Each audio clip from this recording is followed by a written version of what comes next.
계속해서 정말론 강의를 해주신 손흥민 목사를 박수로 환영합니다.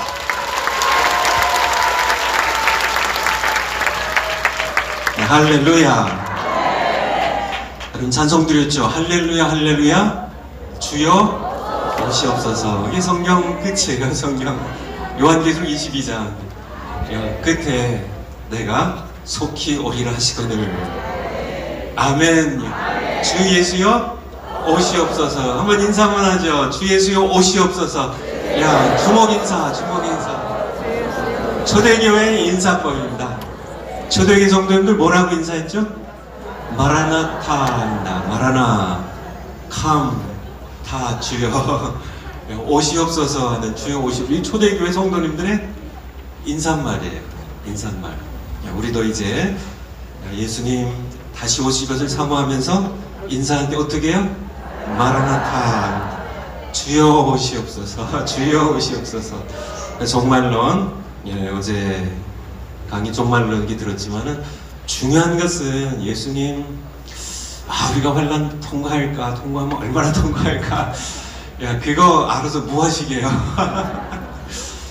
통과하시게 하시면은 뭐 통과하는 거고, 불러가시면은 할렐루야 하는 거고, 그쵸? 중요한 것은 예수님 다시 오신다는 것이고요. 다시 오실 때 우리가 깨어서 맞이한다는 것, 그게 중요한 겁니다. 그래서 이렇게 어떤 지식적인 그런 그것에 매여 있다 보면 뭐 언제 오실까? 또 내가 환난 통과할까? 뭐 전천소리 맞을까? 무천년설이 맞을까? 뭐 이것 몰라도요. 그냥 예수님 하루하루 따라가면 돼요. 바짝 따라가야 돼요. 베드로처럼 멀찍이 따라가다가 또 도망치지 말고요. 어떻게 예수님? 바짝 따라가야 돼요. 예수님 말씀하십니다. 나를 따라오라고요. 아무든지 나를 따라오려거든 뭐를 부인하고요? 자기를 부인하고, 겁 많은 우리 자신을 부인하고 자기 십자가를 지고 나를 따르라고요. 젖을 것이니라고 우리에게 말씀해 주어 계십니다. 여러분들 이렇게 모습 뵈면서 너무나 마음이 자랑스러워요. 지난번도 말씀드렸지만은 우리 쪽에 희망이 보입니다. 여러분들 보여요. 제가 그냥 입 바른 말 하는 게 아니에요. 하나님의 시선으로 여러분을 바라보면 마음이 뭉클해요. 마음이 너무 든든해요. 마음이 뜨거운 것이 치솟아 올라요. 소망입니다. 소망이에요. 제가 이제 오고 가면서 많은 모든 분들이 우리는 가족이에요. 예수님 우리 주님이시고 우리가 하나님 아버지 모신 한 가족입니다. 그래서 갈 때 인사도 하고 또 같이 걸어가기도 하고, 또 오늘도 한 분 여자 강도사님이시더라고요. 어디서 오시냐고 여쭤봤더니 성남시에서 오신대요. 한 2시간 정도 걸리신대요. 왜 이렇게 먼 길 오시는지 왜 오시는지 어제 밤에도 우리 목사님 통해서 들으니까 여러분들 이렇게 쪽잠 자고 불편하고 힘드시죠, 그쵸? 어떤 분들은 아니에요. 아니 장마철에 이 덥지근한 날씨에 여기 와서 웬 고생들 이렇게 하시냐고요. 참 어떤 분들은 발도 못 뻗고 의자에서 주무신 분도 계시다고 하더라고요. 여러분들 정말 하나님의 나라를 위해 치르신 여러분의 희생을 하나님께서 보고 계세요. 은밀한 중에 보시는 하나님께서 여러분들의 그 쪼그리고 불편하게 주무신 그 모습을 얼마나 하나님께서 참 여러분들을 사랑하시는 아버지께서 보시기에 쟤들이 정말 하나님께서 넘치는 정으로 보여주실 겁니다. 그리고 또 주무시고 또 이제 먼데 어제 늦게 그쵸 참 넘치는 그런 성령의 역사 경험하고 또 가서 얼마 몇 시간 못 자고 오셨을 겁니다. 그래도 거뜬하시죠, 그쵸? 성령님의 역사예요. 그래서 우리 영수사님 왜 목사 안수 받으셔야 되겠네요. 왜 안 받으셨어요? 하니까 본인이 정광 목사님 작년까지 시국선언 하실 때가 좀 모르셨대요. 시국선언 이제 듣고 광화문 집회 나가셨다가 환상을 보셨대요. 꿈으로도 보여주시고 하셨지만은 환상으로 광화문 집회 강단에 불이 타오르는데요. 이렇게 우리 강도사님 기억이 정확하다면 조금 전에 들었으니까요. 집 몇 채만한 거대한 불길이 활활 타오르는 그것을 보고 하나님께서 역사하신다는 성령의 거룩한 불입니다. 거대한 불이에요. 다시 타오를 겁니다. 더 크게 타오를 거예요. 더 뜨겁게 타오를 겁니다. 자, 우리 조국을 이 성령의 불이 태워버릴 겁니다. 거룩한 불이에요. 죄를 도말하는, 태워버리는요, 악한 자들을 소멸하는 그런 하나님의 거룩한 불길입니다. 성령의 불길이 우리 족을 태우도록 바로 8월 15일 국민대회 때 성령의 불이 타오르도록 우리를 거룩한 불로 태워버리도록, 오른 불이들을 태워버리도록, 모든 죄악 세상들 거룩한 불로 태워버리도록 이 거룩한 불길이 전 세계를 향해 타오를 것입니다. 여러분들이 이 역사의 주인공들이세요. 여러분들 스스로 생각해, 난 늙었어요, 나는 아무것도 없어요. 괜찮아요. 하나님 원래 그런 분들을 쓰십니다. 하나님은 약한 자를 들어서 누구를요? 강한 자를 그렇게 하시고요, 미련한 자를, 어리석은 자를 들어서 누구를요?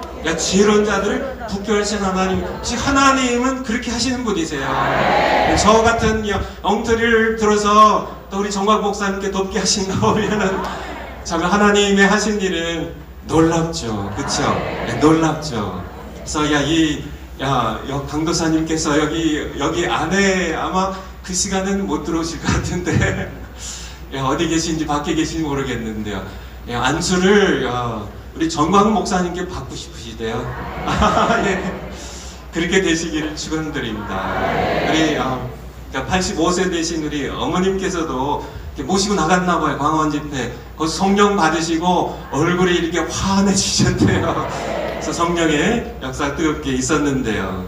계속 그런 역사가. 근데 성령의 역사는 사도행전 2장 2절에 보면 2장 2절 시제가 어떻게 되죠? 호련히입니다. 호련히. 영어로 하면 suddenly. 갑자기예요. 쉬운 말로. 성령의 역사는 갑자기요. 누가 정하세요? 성령께서요. 하나님께서요. 그분이 임의로 불어옵니다. 그분이 호련히 지금 역사하시는데요. 더 강하게요. 정말요, 우리 이 사랑제일교회 이 주변을요, 이 장이동에 여기 서울 전체를, 우리 조국을 전체를 거룩한 불의 뜨거운 역사가 바로 이 집회 시작될 줄 믿습니다. 아멘, 아멘, 아멘. 여러분들 아시나요? 우리 정화 목사님이 말씀하셨을 내용들인데요.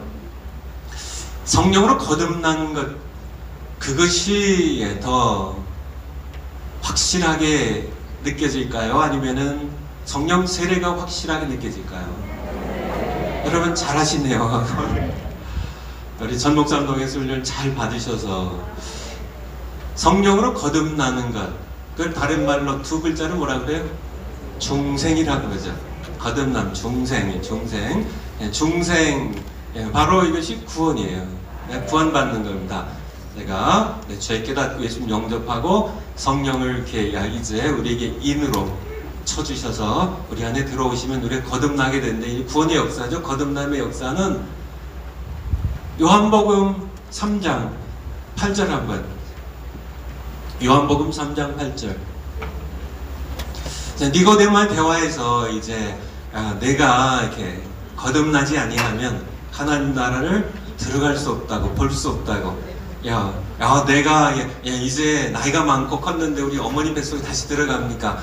참 니고데모는 상당히 솔직한 사람이에요. 그래요? 예수님하고 갔으면 우리가 몰랐을 텐데, 그렇게 예수님 질문하니까 불과 성령, 물과, 거기서 물과 성령이죠. 물은 물세를 가리키고요. 물과 성령으로 거듭나지 아니하면 하나님 나라에 들어갈 수 없다고 예수님 말씀하시고, 바람이 임의로 불매, 내가 그 소리를 들어도 어디서 오면 어디로 갔는지 알지 못하나니 성령으로 난 사람은, 이게 거듭남이거든요. 그래서 천국에 들어가는 자격을 얻는, 야, 그쵸? 야, 이제 성령으로 거듭나면 이제 천국에 들어가고 천국을 볼 수 있는 사람이 됩니다. 근데 성령으로 난 사람은, 성령으로 거듭 태어난 사람은 다 이러하니라. 바람이 임의로 불매. 야, 확실해요? 어떻게요?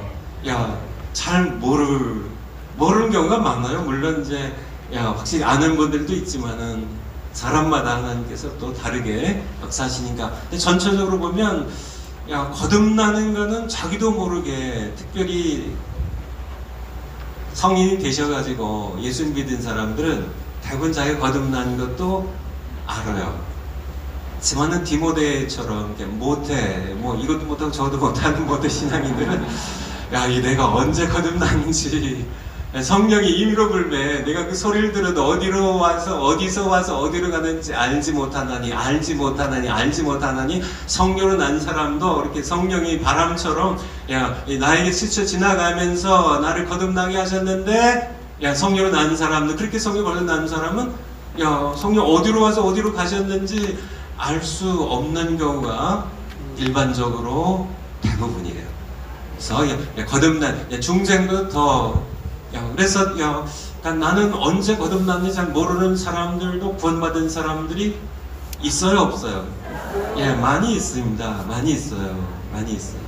왜냐하면 말씀하셨잖아요. 성령으로 난 사람 다 이러하다고 알지 못한다고 말씀하고 계시죠. 하지만 성령 세례는요. 성령 세례는 우리 사도행전 2장 성령 세례는 뭐 여러 곳에 많이 나와 있지만 사도행전에 계속 나와 있지만은 2장 4절부터 한번 보죠. 2장 2절부터 볼까요? 2절 호련이입니다. 호련이 120명의 문도들이 함께 기도에 전념하고 있었죠. 무슨 기도를 했을까요? 아버지 약속하신 것을 기다리라고 하셨잖아요. 누가복음 24장에 위로부터 능력이 입힐 때까지 이 성 떠나지 말고 기도하라고 하셨잖아요. 그래서 기도하고 있었는데 호련히 오순절 날에 호련히 갑자기 하늘로부터 급하고 강한 바람과 3절의 불입니다. 그래서 성령의 역사에 그 상징적인 것이 바람과 불이에요.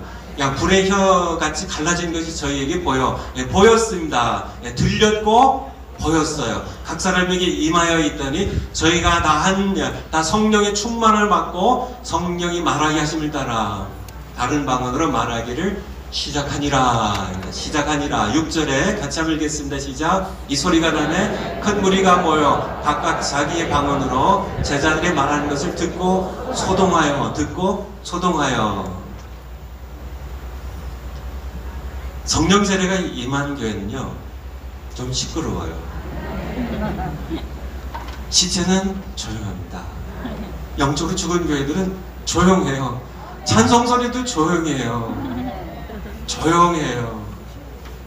거룩한 밤 고요한 밤도 아니고 성령이 임하실 때는 예수님은 처음에 조용하게 오셨지만은 성령 세례는 사람들이 오순절날 뭐해도 수많은 사람들이 갑자기 와글와글 성령이 말하게 하심을 따라 각기 방언으로 큰 소리로 하나님을 찬양하며 예수 그리스도를 선포하는데요. 사람들이 이게 웬일이야 하고 듣고 소동을 일으킬 만큼 큰 소리가 나는 이것이 바로 초대교회 예루살렘 교회 모습이에요.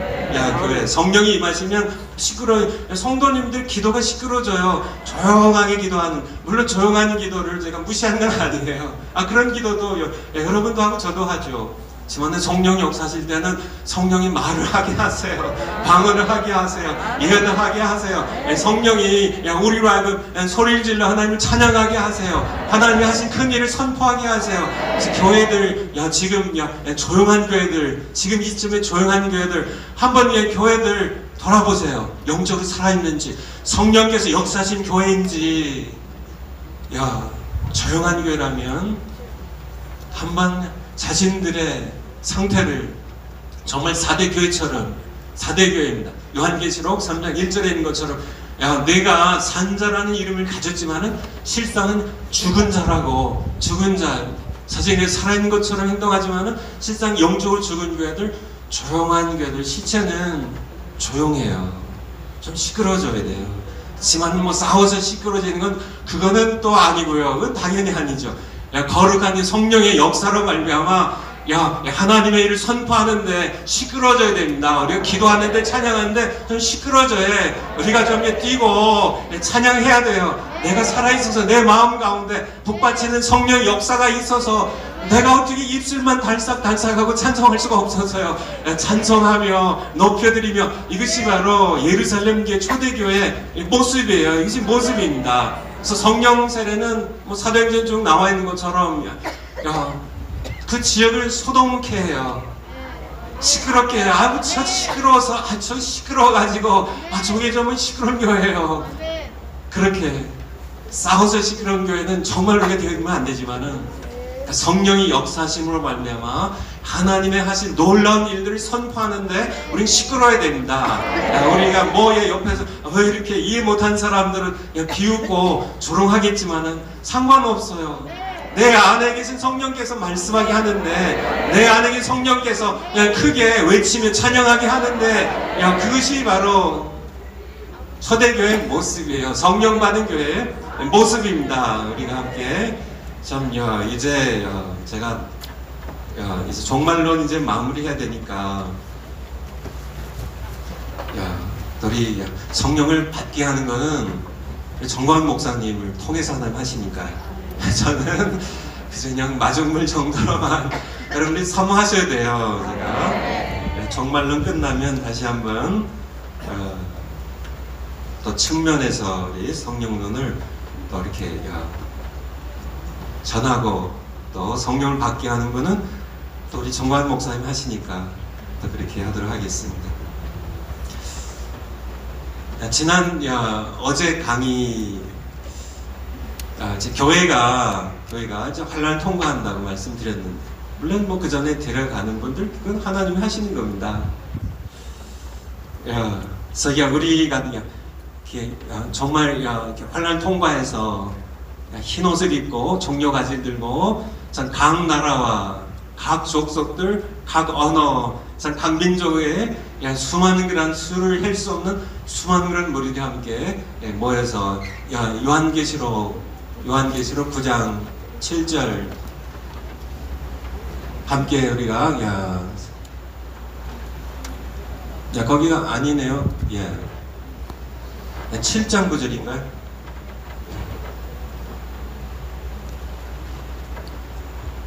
예, 7장 9절이네요.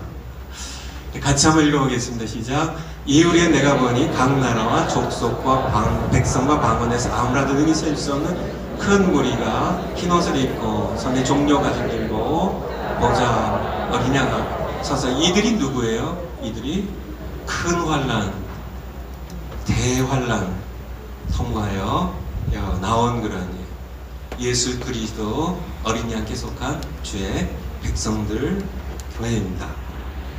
왜 하나님께서는 그의 백성들에게 환난을 허락하시나? 아주 환난 좀 허락 안 하셨으면 그럼 좋잖아요, 그렇죠? 왜 환난 허락하실까요? 뭐 성경적으로 보면 첫 번째는요, 두 가지만 간단히 말씀드리면 교회는 환난이 와야 더 뜨겁게 기도해요. 말씀드렸습니다. 환난이 와야 더 하나님을 더 의지하게 돼요. 시편 50편 15절 시편 50편 15절 환난 날에 나를 부르라 내가 너를 건지리니 네가 나를 영화롭게 하리라. 환난 날에 언제요? 환난 날입니다. 보통 때도 불러요. 맞습니다. 신앙교원 여러분들은 보통 때도 불러서 하나님께 기도해요. 그렇지만은 환난 때가 되면 더워요. 내가 암에 걸리면요 더 매달려. 그쵸? 세상 사람들은 하나님 원망하며 등지고 떠나지만은 예수님께 속한 사람들은 더 부지죠. 환난이 오면 하나님 백성들의 환난이 오면 우리는 하나님을 부르짖게 돼요. 그러면 하나님께서 우리를 건지시고요 우리는 하나님을 영화롭게 하는 것. 우리 사도 바울의 고백을 보면 고린도후서 1장 8절 9절입니다. 고린도후서 1장 8절 우리 8절 9절 두 절 같이 한번 읽겠습니다. 시작. 형제들아 우리가 아시아에서 당한 환난을 너희가 알지 못하기를 원치 아니하노니 힘에 지나도록 심한 고생을 받아 소망까지 끊어지고 우리 마음에 사형선고를 받은 줄 알았으니 이는 우리로 자기를 의리하지 말고 오직 죽은 자를 다시 살리시는 하나님만 의리하게. 정말 이 사형선고 받은 줄 알았어요. 사도 바울이 살 소망까지 끊어졌다고요. 얼마나 환난이 강하고 힘들었는지 이제 나는 죽었구나. 정말 하나님 날 데려가시려나 보다. 정말 살 소망까지 끊어졌는데 그 이유가 뭐예요? 이는 하나님께서 왜 허락하셔요? 자기를 의지하지 않고 여러분 자신을 의지하지 않고 여러분 가진 재물을 의지하지 않고요. 사람을 의지하지 않고 오직 죽은 자를 다시 살리시는 하나님만 의리하게 하려고 하는 하나님의 뜻이 있어요. 야, 여러분 환난 당할 때 힘든 일이 있을 때 하나님 왜 악한 사람 하나님 모르고 불순종하며 살아가는 세상 사람들 잘된 사람 많은데 그 자식들은 잘 되는데 그렇게 하박국처럼이요 욥처럼 그렇게 원망불평할 수 있지만은 분명히 아셔야 돼요. 그들은 원래 하나님의 심판에 대상으로서 그때 심판 받을 사람들입니다. 왜 우리를 환난에 왜 하나님께서 허락하실까? 우리를 왜 그렇게 특별히 관리하실까? 욥이 그러잖아요. 제발 좀 내가 그렇게 하나님께 중요한 인물입니까? 그냥 나 좀 내버려 두세요. 나 좀 더 이상 징계하지 마시고 나 더 이상 이렇게 환난 당하게 하지 마세요. 그렇게. 근데 왜 하나님께서 그렇게 하실까요? 우리를 연단하시는, 단련하셔서 정금같이 나오게 하시려고 하시는 그 과정이 바로 하나님을 온전히 이제 자기 자신을 믿지 않도록 하는 하나님의 역사가 있어요. 시바로 환난을 겪게 하신 하나님의 뜻이고요. 또 하나가 있는데요. 그것은 이제 이렇게 첫 번째 것은 개인적으로 한다면 두 번째 것은 교회적인 것인데요. 사도행전 8장 1절부터 한번 보죠. 사도행전 8장 1절. 사도행전 8장 1절. 사울이 그의 죽임 당함을 누가 순교하셨어요? 7장까지가 스데반 집사님의 순교입니다. 그래서 사울이 이 독한 사울이요 누구예요? 사도 바울이에요. 사울이 그의 스데반 집사님이 돌에 맞아 순교하신 것을 보고 잘 죽었어. 정말 하나님의 의를 이루기 위해 잘 죽였어 하고 마땅히 여기더라. 그날에 예루살렘에 있는 교회에 큰 핍박이 났어요.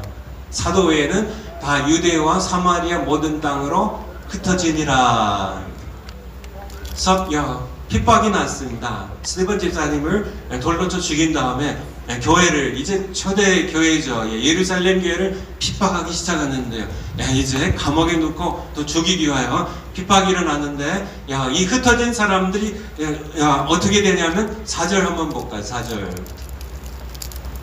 그 흩어진 사람들이 흩어졌습니다. 두루 다니며 복음의 말씀을 전할세. 그래서 빌립이 이제 사마리아에 가서 사마리아 교회를 세우게 되는 겁니다.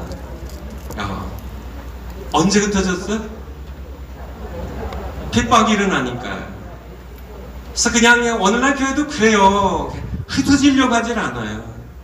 그냥 자기네들 이렇게 담쳐놓고 그 관에서 옹기종기 모여서 이렇게 잘 지내다가 하나님 부르시면 천국 가는 그 생각만 하고 흩어져야 되는데요. 가라고 말씀하시잖아요. 내 아버지께서 나를 보내신 것 같이 나도 너희를 보낸다고 말씀하시는, 그러므로 가라고, 하늘과 땅 모든 것을 내게 주셨으니 그러므로 가라고 하시는, 땅끝까지 가라고 하시는, 모든 예루살렘과 어디와 사마리아 땅끝까지로 가라고 하시는 주님의 명령이 내려졌는데, 이미 떨어졌는데 제자들은 흩어지려고 하지 않았어요. 교회는 흩어지려고 하지 않았습니다. 그저 그냥 자기들끼리 좋죠. 우리가 이렇게 함께 이렇게 그냥 살다가 그대로 휴거하거나 그대로 천국 가면 얼마나 좋아요. 세상에 볼 건 안 볼 거 다 꼴보기 싫고, 세상의 그 악한 모습들, 정말 세상의 모든 그런 사람들, 그냥 부패하고 음란하고 삼려 정욕과 탐욕으로 살아가는 그런 사람들, TV 보고 싶지가 않아요. 정말 이게 보고 싶, 너무, 그런 것들이 너무 이제는, 정말 이런 가운데 저런 가운데 정말 죽일 놈들 이렇게 하면서 보다가 요새는 저는 보질 않아요. 그냥 우리들끼리 이렇게 살다가 그렇게 그대로 가면 얼마나 좋을까요? 근데 주님께서 그렇게 하질 않으세요. 왜냐하면은 세상에 하나님께서 구원할 백성들이 너무 많기 때문에 우리를 흩어지게 하시는데 어떻게 해요? 환란으로요. 환란으로. 저는 그렇게 성경에 이렇게 직설적으로 나와 있는 것은 아니지만은 저는 그렇게 믿어요. 그냥 성경 통해서 이렇게 말씀하신다고 저는 그렇게 믿습니다. 마지막에 예수님이 재림하시기 전에 큰 환란이 있어야만 교회들이 이제 기도하지 않던 교회들이 기도하기 시작하고요. 정말 기도가 시원치 않던 그런 교회들이 기도가 뜨거워지기 시작하고 조용했던 교회들이 정말 예수님께 속한 교회라면 다시 시끄러워지기, 영적으로 성령에 의해서 시끄러워지기 시작하고 정말 두려움에 빠져가지고 문 다 닫고 세상이 조롱이나 하지 않을까, 어떻게 좌파 정부가 어려움을 주지는 않을까 해가지고 그렇게 문 닫고 숨어있던 그런 교회들이 드디어 문을 달가게 벌어제끼고 나갈 수 있는 그것이 언제요? 환란이 왔을 때, 나에 대해 절망할 때요. 내가 이게 아니구나. 그게 정말 환란을 통하여 마지막 때 그렇게 하지 않고서는 이 강력한 복음에 대한 가장 강력한 저항 집단 가운데 하나인 이 이슬람권이 가서 복음 전하면 당장 돌에 맞아 죽는 스데반 집사는 돌 맞아 죽는 이것과 마찬가지로 지금도 지금 21세기 지금 현장도 마찬가지예요. 거기서 예수 그리스도 복음 전하면 당장에 돌에 맞아 죽습니다. 공개 처형이에요.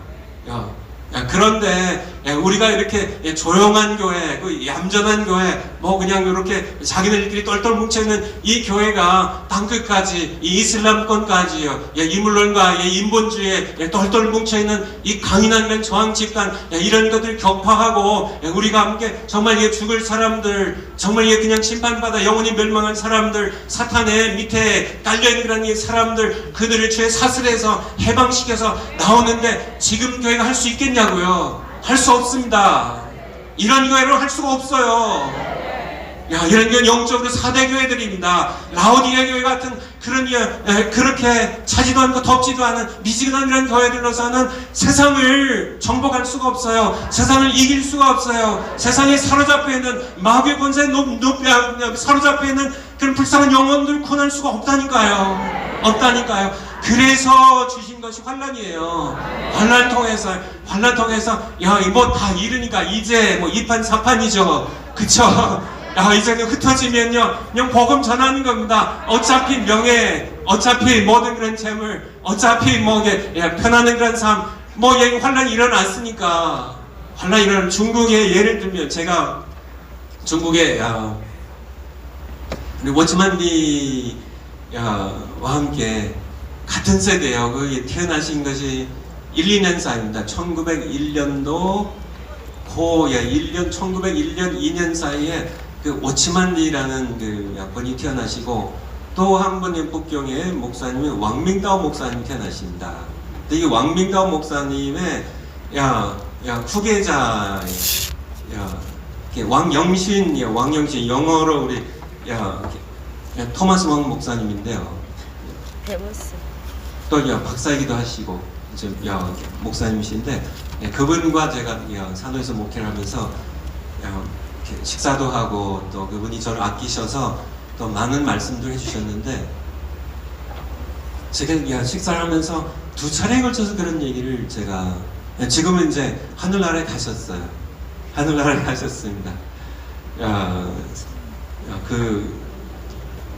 이제 천국 환송 예배를 이분의 이제 유족들의 뜻에 따라서 또 저희 교회 예배당에서 중국 분들 목사님들 다 같이 모여가지고 천국 환송 예배를 드렸는데요.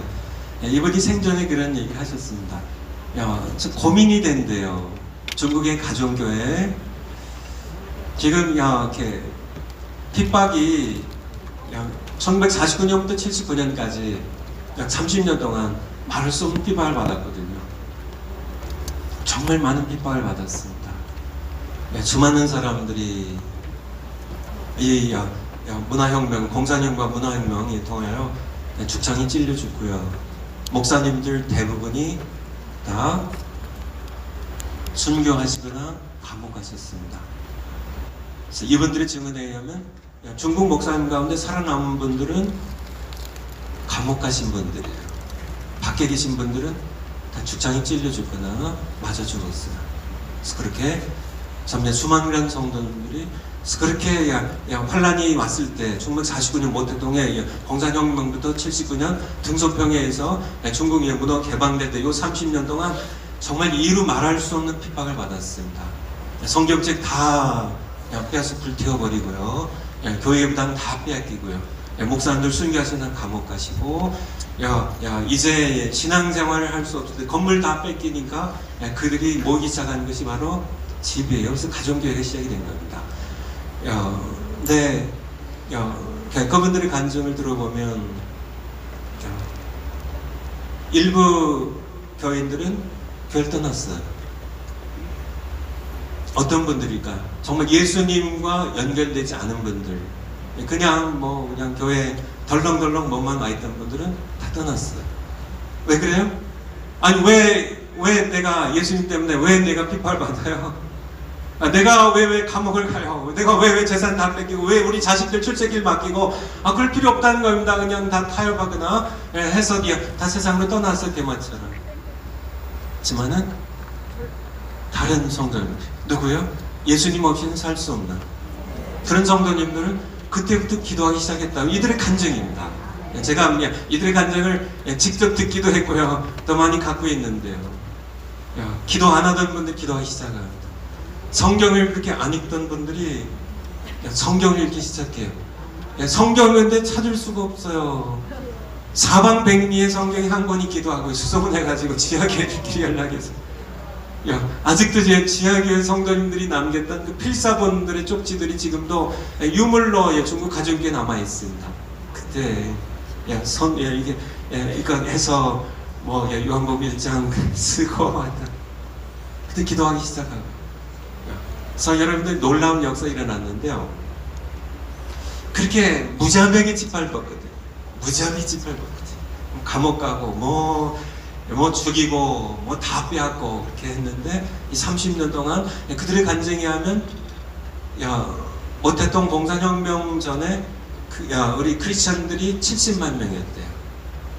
30년 동안 그렇게 짓밟았으면요, 그렇게 죽이고요, 그렇게 다 빼앗았으면요, 70만 명이 한 10만 명 정도 나오면은 이해가 되죠. 그렇죠? 한 5만 명만 남아도 이해가 되죠. 근데 역사는 다르게 흘렀어요. 여러분 아시나요? 역사는 다르게 70만 명이 7천만 명으로. 이거는 인간의 이성으로는 도저히 아마 공산주의 사람도 아니 이게 가능한 얘기인가요?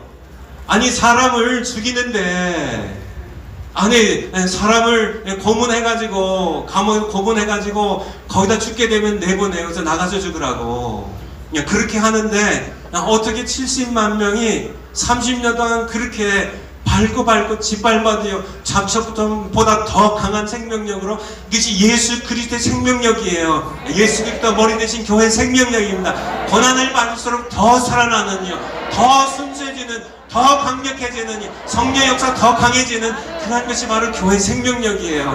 편하면요, 이 교회가 편안하면 그래가지고 정말 이해할 수 없는 일이 일어난 겁니다.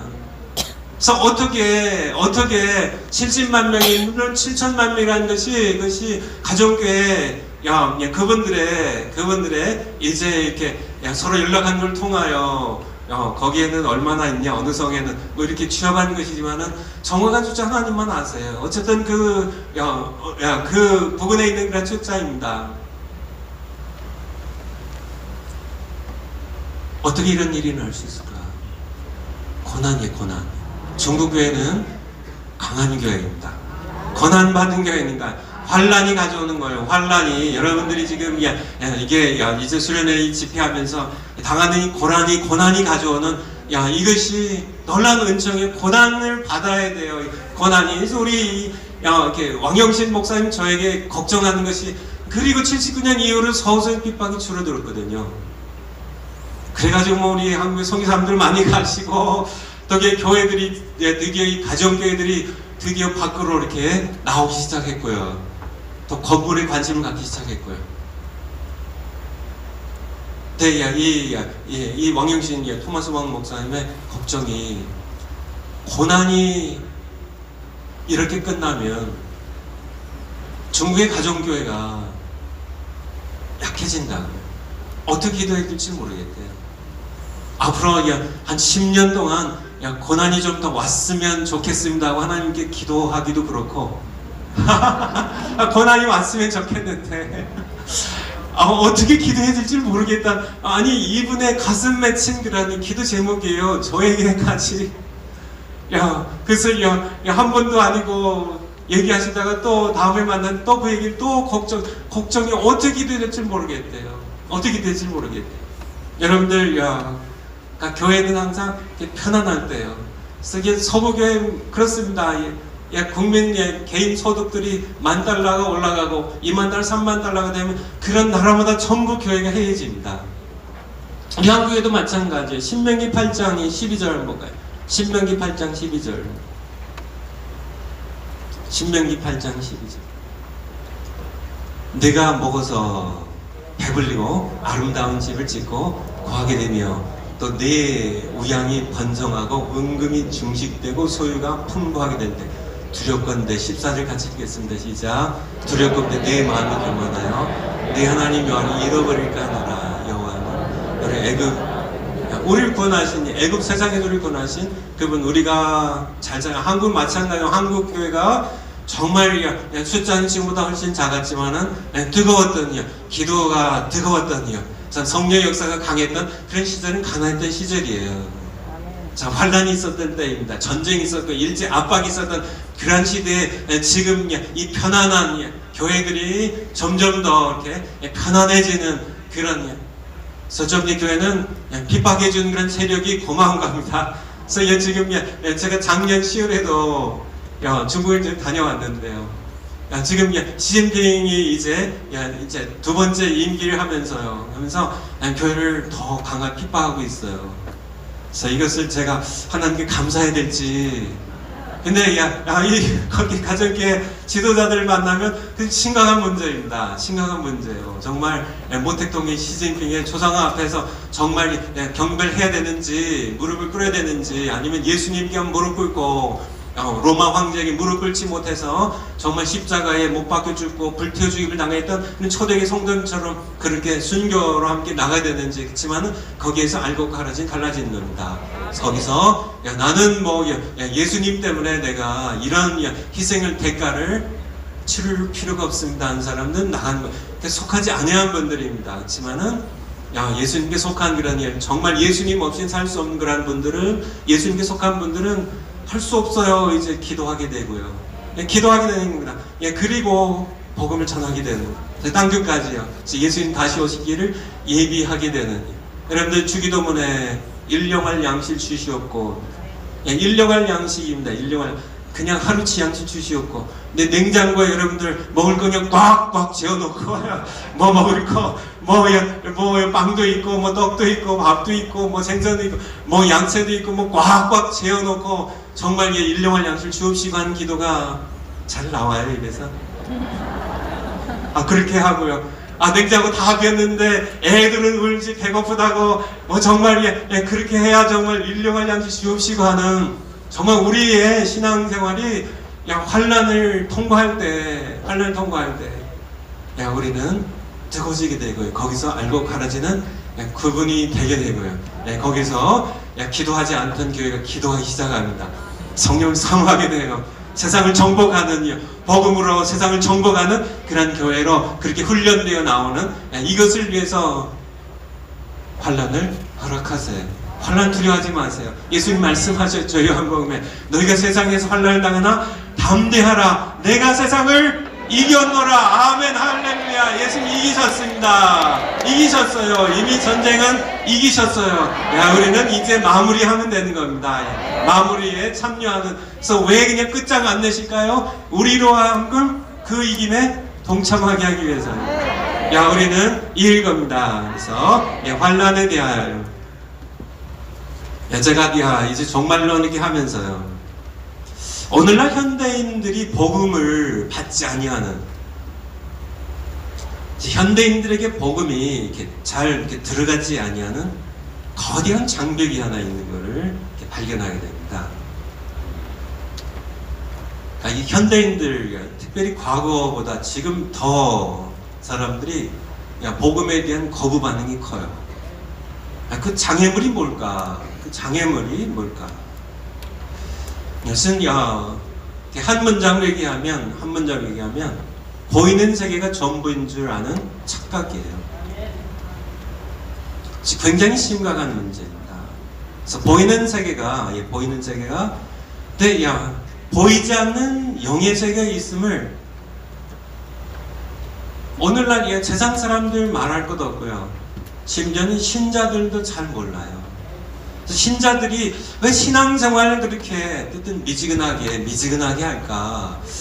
왜 신앙생활을 왜 이렇게 산자의 이름 가졌지만은 사대교회처럼 왜 저렇게 죽은 자처럼 이렇게 신앙생활을 할까? 보이는 세계, 이 물질 세계가 전부인 것처럼 착각하는 이 세상이 끊임없이 진화론으로요 여러 가지 합리주의적인 여러 가지 그게 과학의 실증주의 뭐 여러 가지 것들로 우리 자녀들의 우리의 모든 사고 구조들을 모든 TV로 들어오는 모든 그런 뉴스들 모든 그런 이야기들이 전부 심지어 광고 이르기까지 모두 전부 우리를 쇠뇌시키고 있어요. 보이는 세계가 전부이니까 여기에 집착하고 살아가라는 그런 쇠뇌입니다. 그리고 사탄의 거대한 속임수예요. 속임수.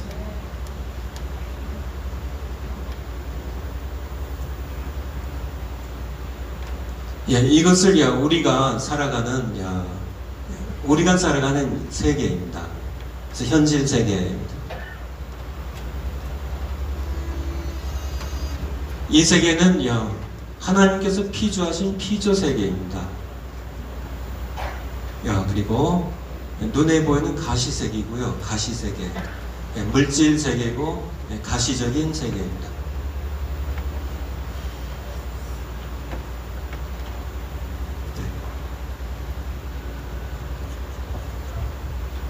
이게 하나님이 만드신 현실 세계라면 요즘 인간이 만든 세계가 있는 거 아시나?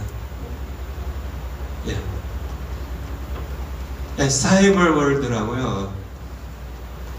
사이버 세계입니다. 사이버 세계. 사이버 세계는 인간이 만든 세계예요.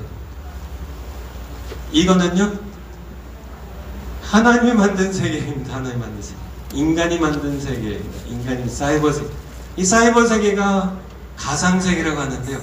정말 가상 세계가 전부일까요? 아니에요. 여기에서요 치열한 그런 사업들이 있어요. 해킹하는 사람들이 있어요. 여기에도 수많은 이 사이버 세계에서요 하루에도 수억 달러의 돈들이 오고 가요. 여기 돈을 입금시키고 여기서 빼가고요. 수많은 사람들이요 여기에 은행도 만들고요. 사이버 은행입니다. 학원도 차리고요. 심지어는 교회도 사이버 교회를 세운다고 그래요. 그게 진짜 교회가 아니지만요. 아니지만은 그런 네이버니 구글이니 이 세계지만은 전원이 꺼지면은 꿈처럼 날아가는 세계예요. 현실은 현실입니다. 맞아요. 수많은 사람들이요 이 사이버 세계에 들어가가지고 게임도 하고요. 애들이 게임도 하고 그게 거기에서 은행 거래도 하고요. 거기에서 치열한 그런 사이버 전쟁도 일어나고요. 현실이 거기에서 진행이 되고 있지만은 이 사이버 세계보다 더 현실은 눈에 보이는 세계입니다. 인간이 만든 세계입니다. 지만은 이 세계보다 보이지 않는 비가시적인 세계고요. 영의 세계입니다. 하나님의 세계죠.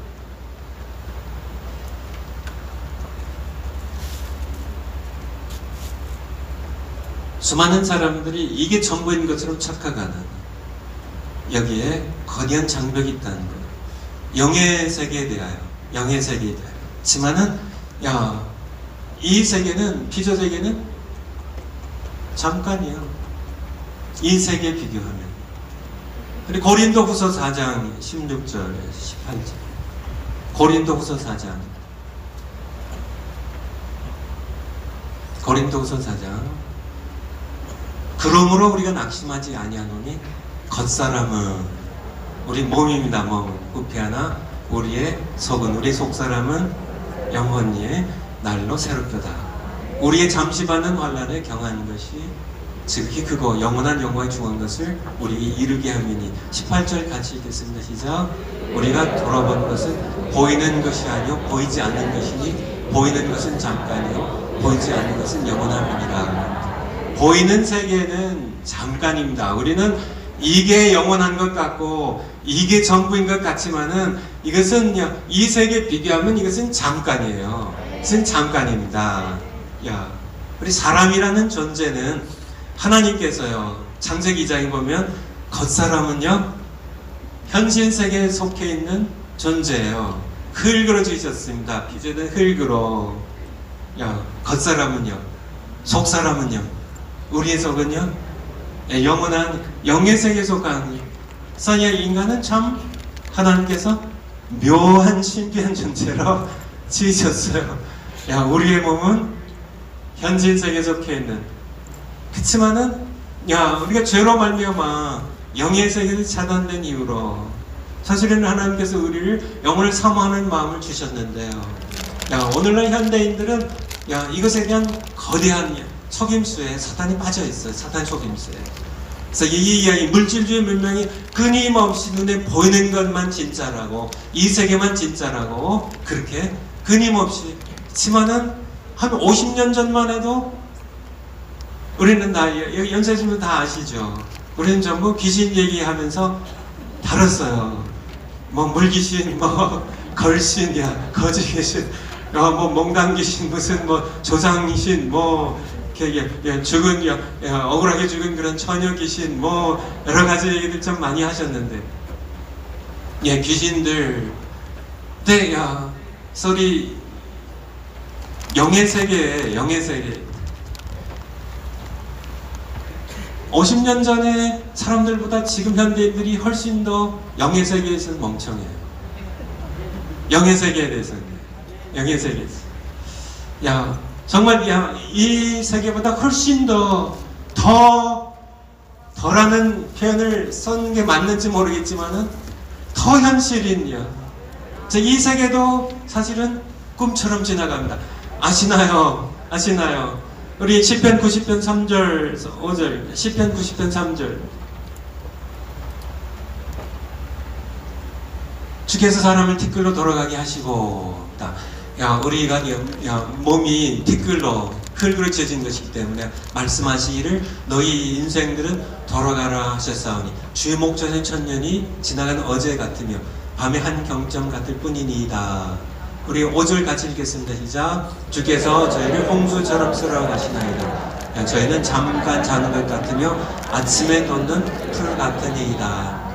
우리가 잠깐 자는 것 같으며 인생 일장 춘몽에 불과하며 아침에 돋는 풀처럼이요. 그래서 6절에 아침에 꽃이 되어 풀은 아침에 꽃이 피어 자라다가 저녁에 빈바된 것처럼 그렇게 소멸되는 인생에 대해 우리에게 말씀하고 계시죠. 야고보서 4장 14절은요 너희 생명이 너희 인생이 무엇이냐 잠깐 있다 없어지는 안개와 같다고 우리에게 말씀해 주고 계시죠. 베드로전서 1장 24절 베드로전서 1장 24절 베드로전서 1장 24절 그러므로 모든 육체는 풀과 같고 모든 영광이 풀의 꽃과 같으니 풀은 마르고 꽃은 떨어지되 맞습니다. 이것이 인생이에요. 우리 인생입니다. 하나님의 말씀은 세세토록 있습니다. 하나님의 말씀은 영의 세계에 속한 영의 세계에 속한 고린도후서 4장 끝에 우리에게 주신 말씀처럼 18절 주신 말씀처럼 보이는 세계는 잠깐입니다. 잠깐이에요. 하지만은 보이지 않는 것은 어떻다고요? 영원하다고. 영원한 세계가 이렇게 말기 암 환자 아마 회복되신 분들이 계실지 모르겠는데 그런 분들에게는 미래가 없어요. 절망입니다. 미래가 없어요. 그런데 사실은 미래가 없는 게 아니라 더 확실한 미래가 있어요. 더 확실한 미래가 있습니다. 그래서 우리 춘천의 한마음교회 천정은 자매님 간증 이렇게 들어보신 분 여기 좀 계실 텐데요. 네, 그분은 키모테라피를 뭐라 그러나 이거 약물 치료예요. 항암 치료를 80차례를 받으셨어요. 그래서 지금도 말기 암 환자로 지만은 씩씩하게 살아가신 그분의 표현에 의하면 말기 암 환자가요. 암은 하나님의 선물이고요. 죽음은 하나님의 복이라고 그렇게 간증하는 그런 귀한 자매님이 있습니다. 왜 그럴까요? 왜 그렇게 그쵸? 미래가 없는데 현실 세계는 미래가 없는데 그렇잖아요. 없는데 왜요? 더 큰 미래가요. 더 영원한 현실이 그를 기다리고 있기 때문에 그래요. 맞습니다. 우리에게 인간이 만든 이 사이버 세계처럼 이것이 전원이 꺼지면은 사라지는 것처럼 언젠가는 하나님께 심판하실 때 이 피조 세계도 옛 하늘과 옛 땅이 사라지게 될 거예요. 모두 불다 없어지게 될 겁니다. 그날이 오게 돼요. 그래서 그날에 이 현실 세계가 전부인 것으로 착각하며 살아가는 수많은 사람들이 함께 통곡하는 그러한 때가 될 겁니다. 그런데 이 종말에 관한 얘기인데요. 사실 이렇게 사람들이 가진 이 착각, 현실 세계가 정말 다인 것처럼 착각하며 심지어는 신자들조차도요. 신자들이 무당만도 못해요. 무당들은요, 무당은 세순무가 있고 강순무가 있는데요. 세순무는 그냥 이렇게 물려받은 이렇게 무당입니다. 지금 강신무는 신내림 구슬한 무당이에요. 그래서 그 얘기해 신내림 구슬할 때 신이 임하면 이제 귀신이 임하는 거죠. 귀신이 임하면은 그가 시퍼렇게 정말 종이 갖다 쭉 대면 쫙 찢을 만큼 시퍼런 이렇게 날을 세운 작두의 날에 올라가서 춤을 추는데요. 그냥 춤을 추는 것이 아니라 거기에 이렇게 물동이를 이고 올라가 춤을 춰요. 그냥 살짝 올라가도 살이 쩍 빌 텐데 거기에 귀신이 엎드린대요. 그 양에서 그런 제가 이렇게 어렸을 때인데 우리 정광 목사와 함께 자랄 때 제가 이렇게 수요 예배 저녁 예배를 드릴 때 제가 이렇게 졸았습니다. 제가 갑자기 번쩍 떴는데요. 제 눈에 뭐가 보였어요. 눈을 뜨고 있었는데 보였어요. 거기에 그냥 이렇게 설교하신 목사님도 거기에 보였고 그 당시 부목사님이셨는데 수요 예배 때 설교하시는데 저 보였습니다. 제 눈에 귀신이 보였어요. 그래서 제 이렇게 머리털이 정말 이렇게 탁 솟는다는 그거를 그때 경험했어요. 소름이 쫙 끼치는데요. 근데 귀신은 사실 아무것도 아닙니다. 우리가 주변에 정말 천사들도 우리를 보호하고 있지만은 우리 안에 성령이 계시고 성령과 함께 우리 아버지와 우리 예수님이 우리 안에 거하시니까 우리 건드리지 못하지만은 마귀가 오는 자녀처럼 두루 다니며 헤매고 다니고 있고요. 그를 추종하는 그 악한 영들 귀신들이 여기에도 쭉게 모여 있습니다. 그래서 졸게 하고 뭐 자식들 밥 챙겨 먹나 걱정하게 하고 여러 가지 것들 하지만은 걱정 없습니다. 그래서 언젠가는 이 현실 세계가 이 종말론이 얘기입니다. 이 현실 세계가 이제 이것조차 이제 없어지는 이 현실 세계는 시작이 있는 세계예요. 말씀드린 것처럼 창세기 1장에서 이렇게 창조된 피조된 세계입니다. 그래서 이 세계에서 보이지 않는 이 하나님의 세계에서 하나님의 말씀으로 이 피조 세계를 창조하셨어요. 시작이 있기 때문에 시작인 것은 항상 끝이 있다고요. 태어난 것은 반드시 죽게 되고 있고요. 그래서 이 끝에 대해 이게 종말론이에요. 종말론입니다. 이 현실 세계가 언젠가는 하나님의 진노 심판에 의해서 모두 불타고 사라지는 것에 대하여 이렇게 말씀드렸는데, 야, 이렇게 정말 이 현실 세계가 이렇게 여기 소망을 두지 않고 이게 전부인 것처럼 착각하며 살아가지 않게 하는 것에 중요한 역할을 하는 것이 바로 환난이에요. 환난의 역할입니다. 그럼 세상은 말할 것 없고요. 신자들도 마찬가지입니다. 이 환난이 올 때요. 고난과 핍박이 올 때요. 핍박이 올 때, 바로 이 환난이 이 착각을 현실 세계, 이 세계가 전부인 것처럼 눈에 보이는 세계, 물질 세계가 전부인 것처럼 착각하며 살아가는 그런 사람들의 착각을 깨트리는 가장 중요한 도구가 하나님 주신 도구가 환난이라는 얘기예요. 환난을 통하여 내가 나에 대해서 절망하는 내 미래가 없어요. 내 자신에 대해서 내가 절망하게 돼요. 내 미래에 소망이 없어요. 정말 이만하면 살만하지 않은 환상이 이 환난에 깨질 때 비로소 우리는 이 착각이 무너지고 영의 세계, 하나님의 세계를 바라보고 사모하게 된다는 그런 말씀을, 그래서 하나님께서는 착각에 대하여, 환난에 대하여 하나님께서 왜 주셔가지고 우리를 생으로 고생시키나. 현대인들이 가지고 있는 게 피조물인 인간이 너무 교만해가지고요. 사탄이 그걸 이용하는 거죠. 그래서 몸뚱 이렇게 공산주의의 이 철학이 유물론이라고 들어보셨죠. 모티리얼리즘. 그냥의 인간은 그냥 물질 보이는 게 전부란 얘기입니다. 물질이 전부라는 게 이게 가장 현실적에 충실한 사람들이 바로 공산주의 좌파 세력들인데요. 이게 다라는 얘기예요. 그들이 교회 적을 두고 있건 어쨌건 그들은 예수님께 속한 영의 세계에 속한 하나님의 백성은 아니죠. 현실 세계가 전부인 그런 사람들의 모습으로 그들이 살아가게 되면 유물론입니다. 하나님 없다는 얘기예요. 사람들은 우연히 세상에 던져진 살덩어리 불과하다고요. 그래서 사람을 그냥 개처럼 소처럼 돼지처럼 죽이는 그냥 다 그냥 이렇게 진화론으로, 그쵸, 하나님의 형상이라는 개념 자체를 그들은 지워버리기 위하여, 그래서 인간의 하나님의 형상을 지음받은 이 소중한 존재임을 거부하고 지워버리는 그런, 우리 김동원 목사님도 잘 쓰셨지만은 진화론은 가설입니다. 그것은 과학이 아니에요. 과학도 하나님 만드신 창조물 가운데, 피조물 가운데 하나입니다. 그래서 그것을 가지고 하나님을 공격하는데 사용하는데요.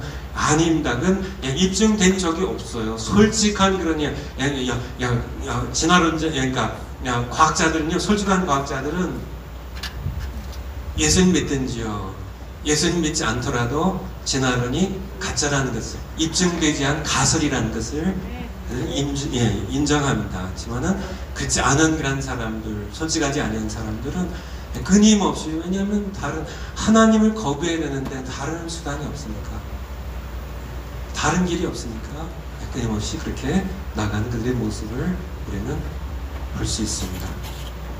그래서 한번 찬송 좀 했으면 좋겠는데, 사모님. 찬송 어떤 찬송 할까요?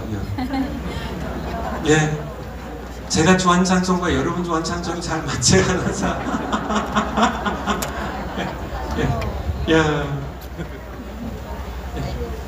여기 한번 내 진정 사모하는,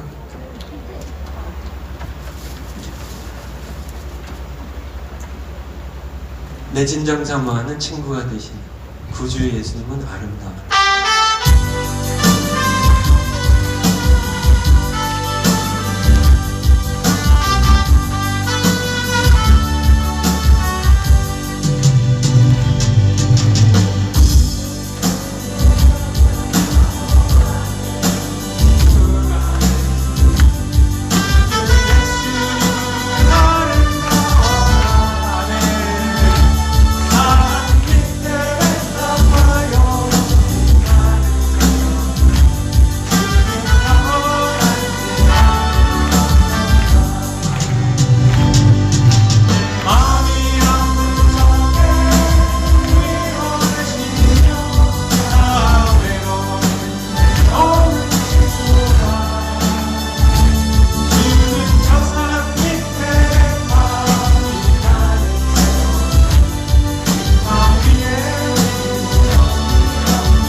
예수님과 비길 게 있어요? 정말요? 돈요? 돈이요? 아니죠. 어떻게 예수님과 어떤 보아도요, 세상에 어떤 지혜도요, 세상에 어떤 것도 예수님과 비길 것이 없어요.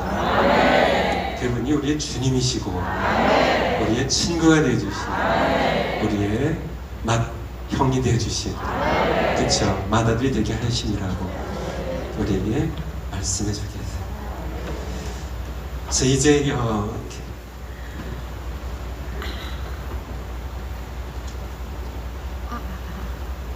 종말론 1편이 뭐라고요? 종말론 1편? 개인적 종말론 개인적 종말론 그래서 1편에 두 가지를 다뤘는데 육체적인, 신체적인 죽음과 중간 상태여서 두 번째가 일반적 종말론, 우주적 종말론입니다. 그래서 우주적 종말론, 일반적인 종말론,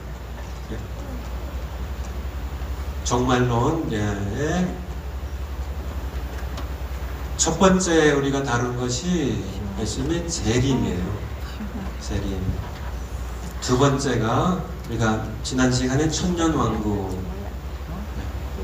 천년왕국과 부활. 그래서 이 시간에 부활에 대해서. 세 번째는요, 최후의 상태, 최후의 심판과 최후의 상태입니다. 요거 하면 이제 종말론이 끝나요.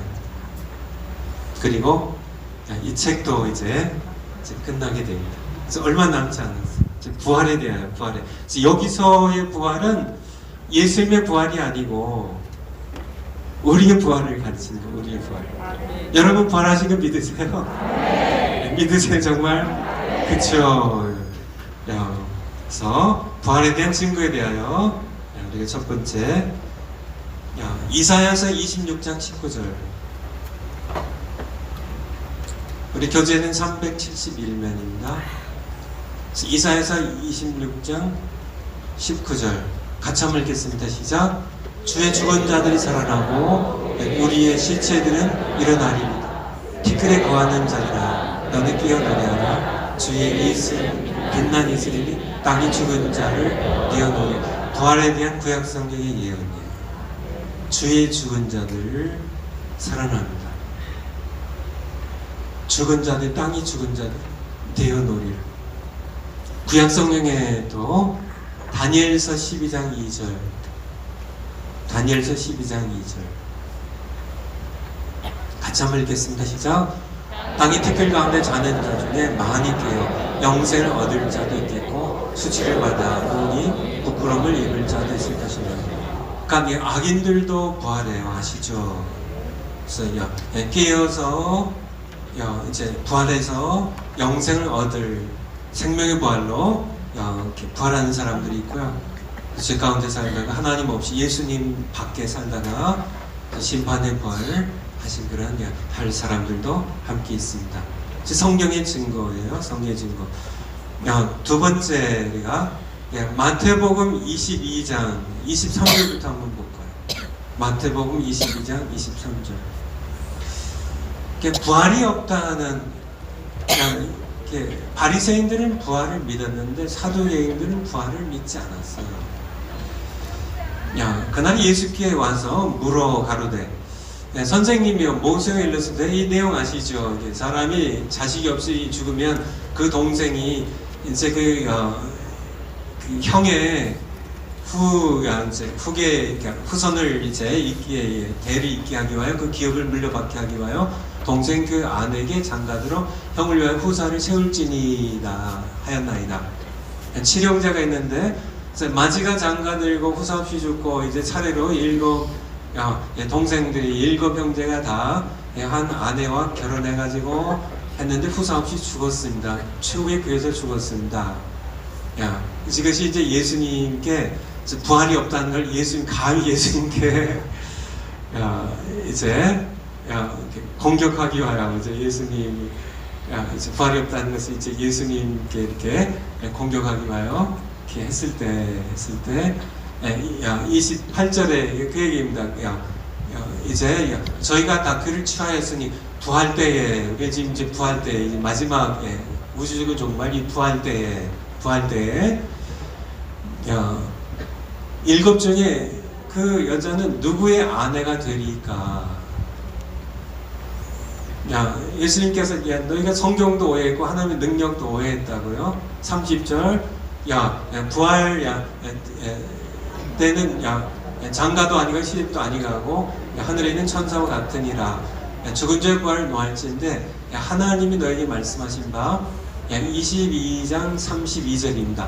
나는 아브라함의 하나님이요 이삭의 하나님이요 야곱의 하나님이라. 이렇게 모세와의 대화에서 이 얘기를 하시거든요. 모세와의 대화에서 출애굽기 3장 6절에 보면 이렇게 나는 아브라함 하나님, 야곱의 하나님, 이삭의 하나님, 내가 너를 애굽의 바로에게 보낸다고. 3장 6절에 네 조상의 하나님, 아브라함 하나님, 이삭의 하나님, 야곱의 하나님이라고 하나님께서 모세에게 말씀하셨는데 이것을 예수님께서 마태복음 22장에서 인용하여 말씀하신 겁니다.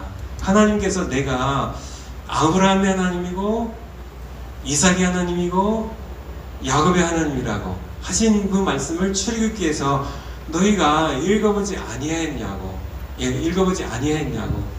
그러면서 하나님은 어떤 하나님이 아니고요? 죽은 자의 하나님이 아니라 마태복음 22장이에요. 죽은 자의 하나님이 아니라 산 자 하나님이라고요. 그러니까 무슨 얘기예요? 이게 무슨 얘기인가요?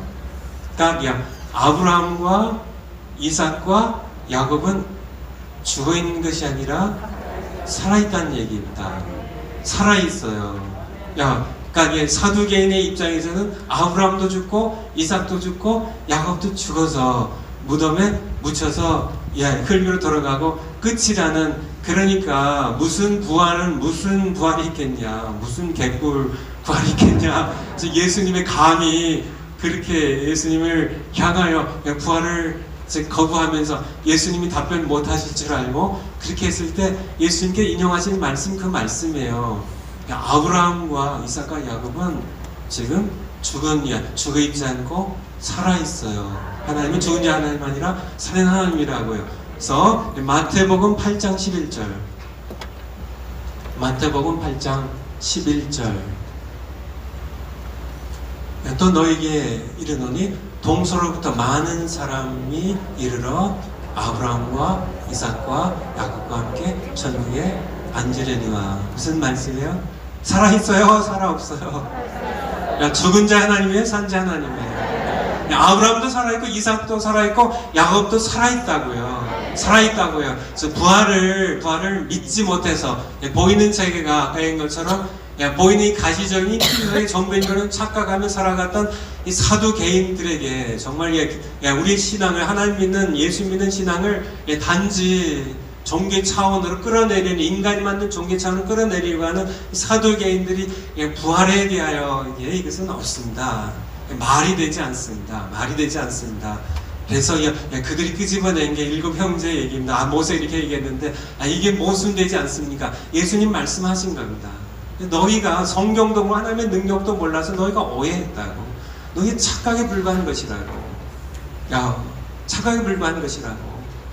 예수님 말씀하신 지금 하나님께서 모세에게 나는 너희 조상들의 하나님, 아브라함의 하나님, 이삭이 야곱의 하나님인데 그렇게 말씀하셨는데 지금 아브라함, 이삭, 야곱이 지금 죽었냐고. 살아있다고요. 장차 동서로부터 나라의 본 자손들은 유대인들은 바깥 어두운 데 쫓겨나서 거기서 울며 이를 갈미 있으리라. 물론 그들도 많이 이제 은혜로 돌아오게 되겠지만은요, 이방인의 충만수가 들어오면지만은 많은 유대인이 혈통적인 아브라함 후손들 그들이 쫓겨나서 심판받고 울며 이를 갈며 후회하며 절망하며 가슴 치며 통곡하겠지만은 동서로부터 11절에 많은 사람들이, 많은 이방인들이 함께 와서 유대인들의 혈통적 조상인 아브라함과 이삭, 야곱 그들과 함께 장차 우리가 아브라함과 이삭과 야곱과 함께 천국에 앉아서 함께 잔치를 함께서 함께 먹을 거예요. 살아있는 부활에 대하여 예수님 하신 말씀이에요. 말씀입니다. 예수님께서 부활을 믿지 못하는 사두개인들의 가르치신 예수님의 말씀이에요. 오늘날도 사두개인들이 너무나 많이 있습니다. 많이 있어요. 이게 다가 아니, 되게 다 아닙니까? 예수님 여전히 말씀하십니다. 아브라함이 살아있다고요. 이삭과 야곱이 살아있다고요. 그들이 하나님께서 구속하신 그런 백성이 여전히 살아있다고요. 그들이 장차 우리와 함께 먹을 것이라고 예수님 말씀하고 계세요. 세 번째 부활의 증거로 예수님의 부활입니다. 사도행전 17장 31절 굉장히 중요한 말씀입니다. 사도행전 17장 31절 같이 한번 읽겠습니다. 시작. 이는 정하신 사람으로 하여금 천하를 공의로 심판할 날을 작정하시고 예전을 죽은 자 가운데서 다시 살리신 것으로 모든 사람에게 믿을 만한 증거를 주셨음이니라 하니라. 아멘이다. 그래서 이 정하신 사람은 말씀이 육신이 되어 우리 가운데 거하셨던 예수 그리스도예요. 예수님입니다. 예수님을 이제 천하를 공의로 심판하실 분이 바로 예수님이세요. 그래서 이 공의를 심판할 날은 이미 결정되어 있어요. 주의 심판 날입니다. 작정하시고 그치만은 사람들이 회개할 수 있도록 이에 저를 죽은 자 가운데 다시 살리신 것으로 모든 사람에게 믿을만 다시 죽은 자가 다시 살리신 것 뭐죠?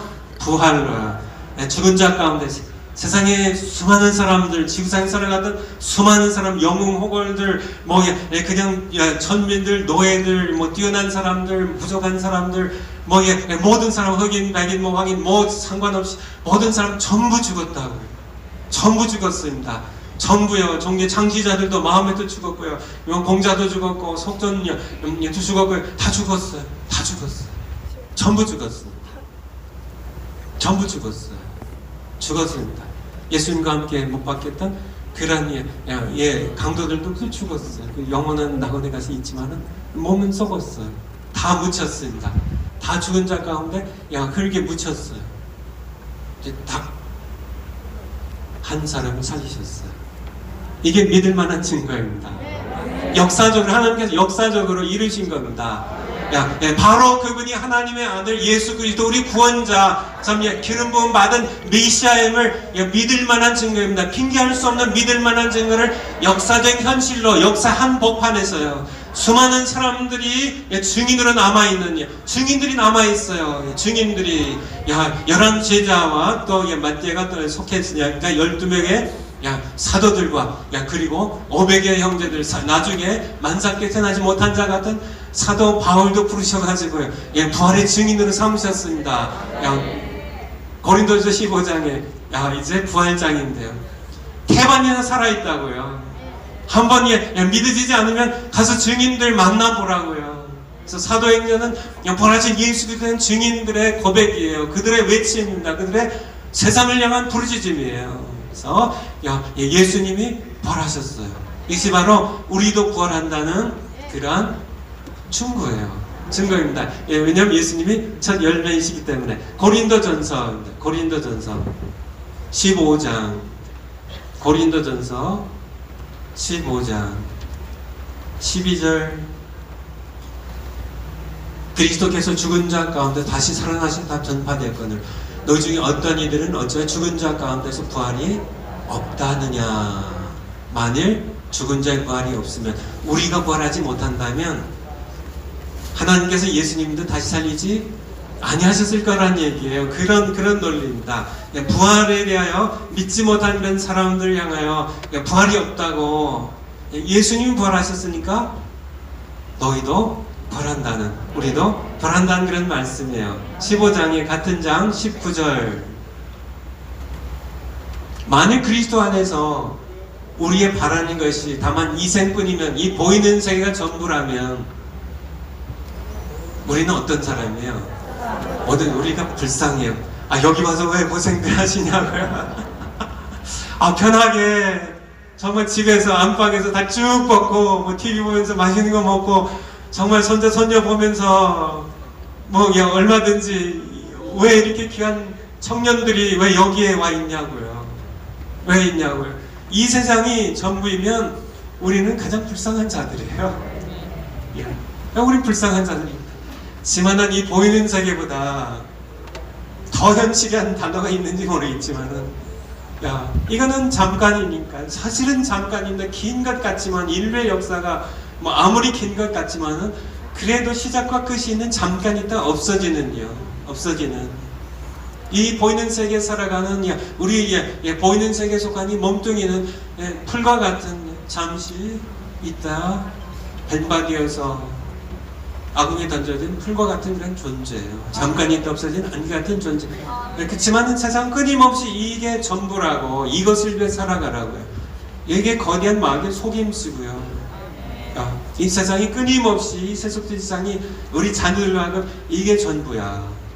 이게 전부야. 그러니까 뭐 암뿐만 아니라, 암 환자들뿐만 아니라 연세 드신 노인분들 보면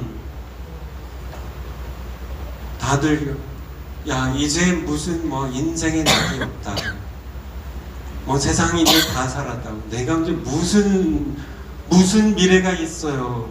그쵸? 하지만은 더 중요한 미래가, 더 영원한 미래, 더 현실인 더 아름다운 그 미래가 다가오고 있어요. 우리에게 이 세계를 우리를 인도하시기가, 이게 우주적인 종말론이에요. 이 세계가 이제 펼쳐진 것을 수많은 사람들이 보게 될 때, 그때 예수님을 지른 자들도 볼 것이고요. 참 세상의 모든 사람들이 이 세계 전부를 착각하고 살아갔던 사람들이 통곡할 그날이 다가오고 있어요. 다가오고 있어요. 예. 그래서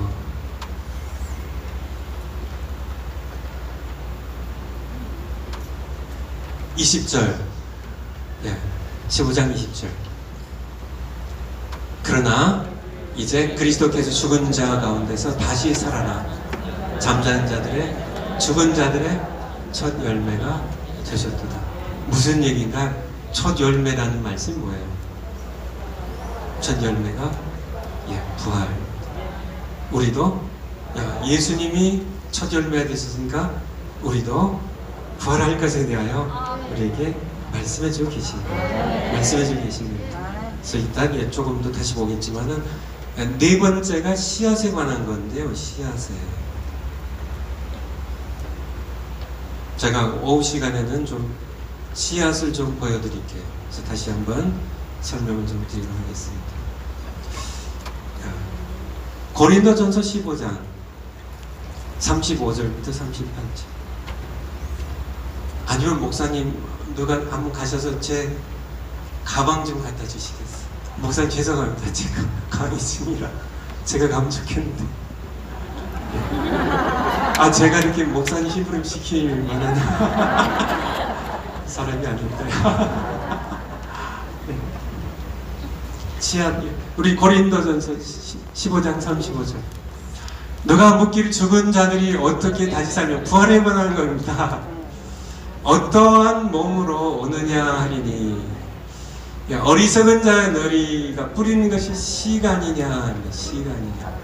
씨가 죽지 않으면 살아나지 못하겠고, 또 너희 뿌리는 것은 장래 형체를 뿌리는 것이 아니요 다만 밀이나 다른 알갱이 씨앗 뿐이로되, 하나님이 그 뜻대로 저에게 형체를 주시되 그 종자에게, 종자니 씨앗에게 그 형체를 주시느니라.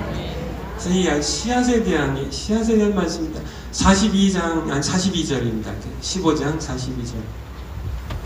죽은 자의 부활되어 갔더니 썩을 씨앗으로 심고 썩지 아니할 것으로 다시 살며, 욕된 것으로 심고 영광스러운 것을 다시 살며, 약한 것으로 심고 강한 것을 다시 살며, 육의 몸으로 심고 신령한 몸으로 다시 사는, 몸은 몸이에요.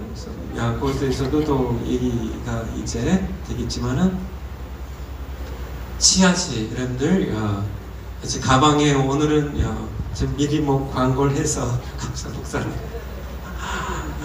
감사하고 죄송합니다.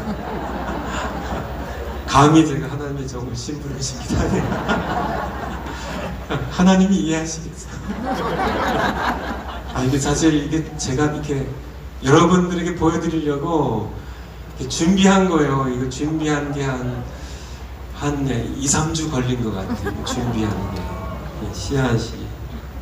미리 얘기를 드려서 이게 뭐냐고 좀 여쭤봐야 되는데.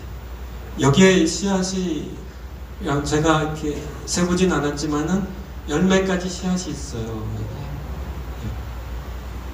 요거는 콩입니다. 콩. 안 보이죠? 콩이에요. 콩. 이거 심으면 어떻게 될까요? 콩 이게 이거는 죽지만은요.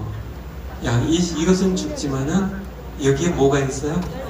생명이 신비한 생명입니다. 신비한 생명이 있어요. 이게 사과씨예요. 이게 안 보이 아니 이게 수박씨인가요? 사과씨도 있어요. 사과씨도 있고 예.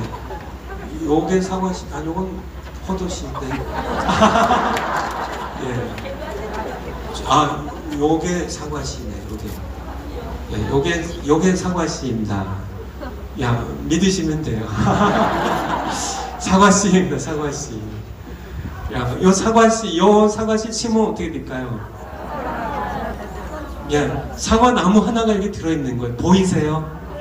믿음으로 보면 보입니다. 사과 나무 하나가 여기 들어있어요. 여기 사과 나무 하나가 이 거대한 사과 나무가 이게 심으면은 이게 죽고 여기에서 이게 생명이 있어가지고 여기에서 부활에 대하여 얘기하면서 이 씨앗에 대한 얘기. 그래서 이게 이게 복숭아씨고요. 이게 아보카도씨고요. 가장 제가 큰 씨앗 이게 무슨 씨앗일까요? 망고 씨앗입니다. 이렇게 큰 씨앗이 그래서 이거를 제가 이렇게 이마트에서 6,000원을 주고 샀어요. 이걸 하냐고 이거는 뭐예요? 이게 씨앗이에요. 밤. 이거 심으면은 싹이 날까요?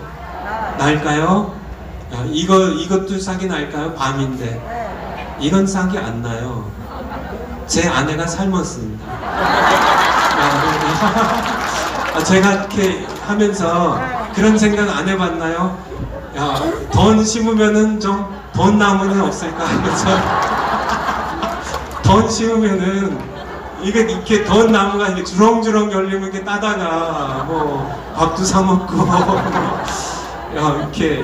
근데 이거는 왜 싹이 안 나요? 생명이 없어요. 사람이 만든 거엔 생명이 없어요. 하나님이 만드신 겁니다. 이게는 망고 나무가 하나 들어있어요. 복숭아 나무입니다. 사과, 이건 수박이네요. 수박. 죽으면 죽는 것 같지만 예수님께서 그런 말씀하시죠. 요한복음 12장 23절에 보면은 하나님이 땅에 떨어져 죽지 않으면, 땅에 떨어지지 않으면 그날 그대로 있지만 예수님의 부활을 예수님 십자가 지기 전에 하신 말씀이거든요.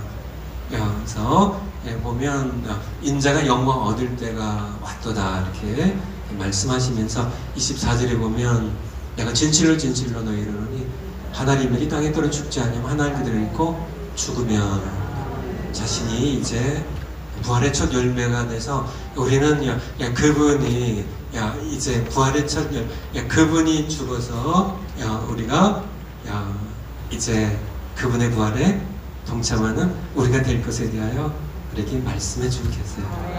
부활에 대하여 성경에서는 미리 구약 성경에 부활을 미리 말씀하셨어요. 뭐 갑자기 예수님께서 가르치신 게 아니라 사두개인들도 믿진 않았지만 알고 있었고 바리새인들도 부활을 믿고 있었고요.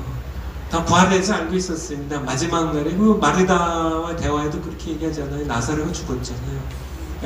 예수님께 네 오라비가 나사로가 살 것이다. 그러니까 맞습니다. 마지막 날 부활 때 살 것입니다.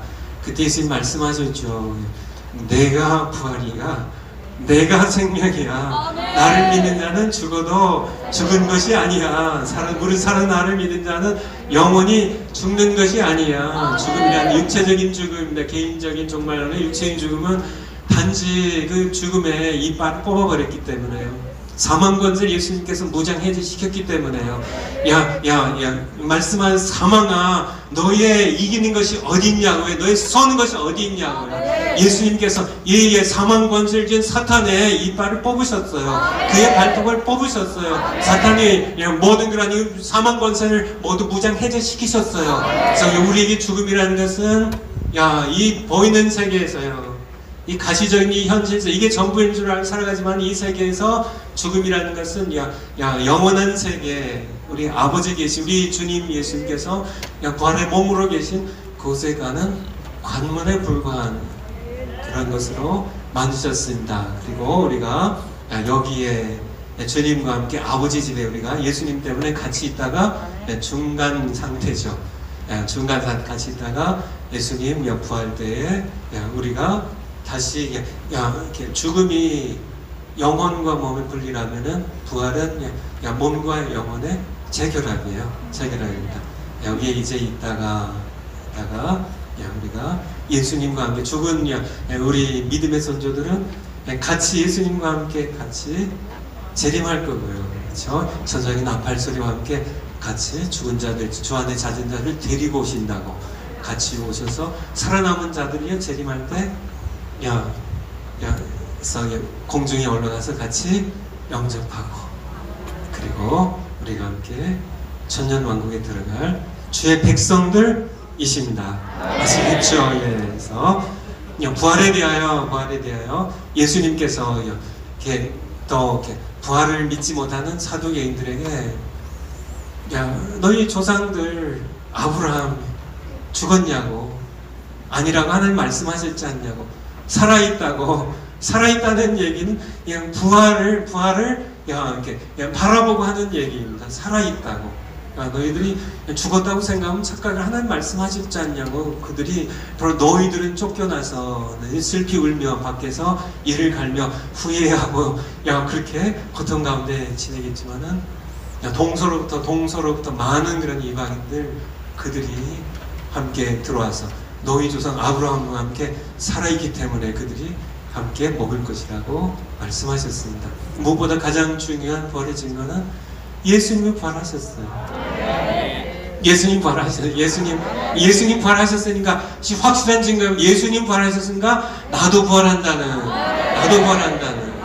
그쵸? 요한복음 14장 19절 한번, 요한복음 14장 19절. 거기에 보면 조금 있으면 세상은 다시 나를 보지 못할 터이로되 너희는 나를 보리니 이는 내가 살았고 너희도 살겠습니다. 영어 성경을 보면 Because I live, you also will live. 얼마 전에 우리 정말 훌륭한 우리 신앙인이고 또 우리 복음의 변증자였던 라비 제카리아스라는 그런 훌륭한 학자가 하나님 푸신 분 하나를 가셨어요. 이분 인도 사람입니다. 네, 이분이 15살인가요? 10대 때 자살을 시도했을 거예요. 근데 그러니까 자살 시도하는 그 인도 소년을 하나님께서 만나주셨는데, 그를 만나주신 구절이 바로 이 구절입니다. 내가 살았고, 세상에 보이는 세계를 절망하는 한 15살 나는 그 소년, 인도 소년이네. 하나님께서 말씀하셨어요. 내가 살았고, 그래서 너도 살 것이다.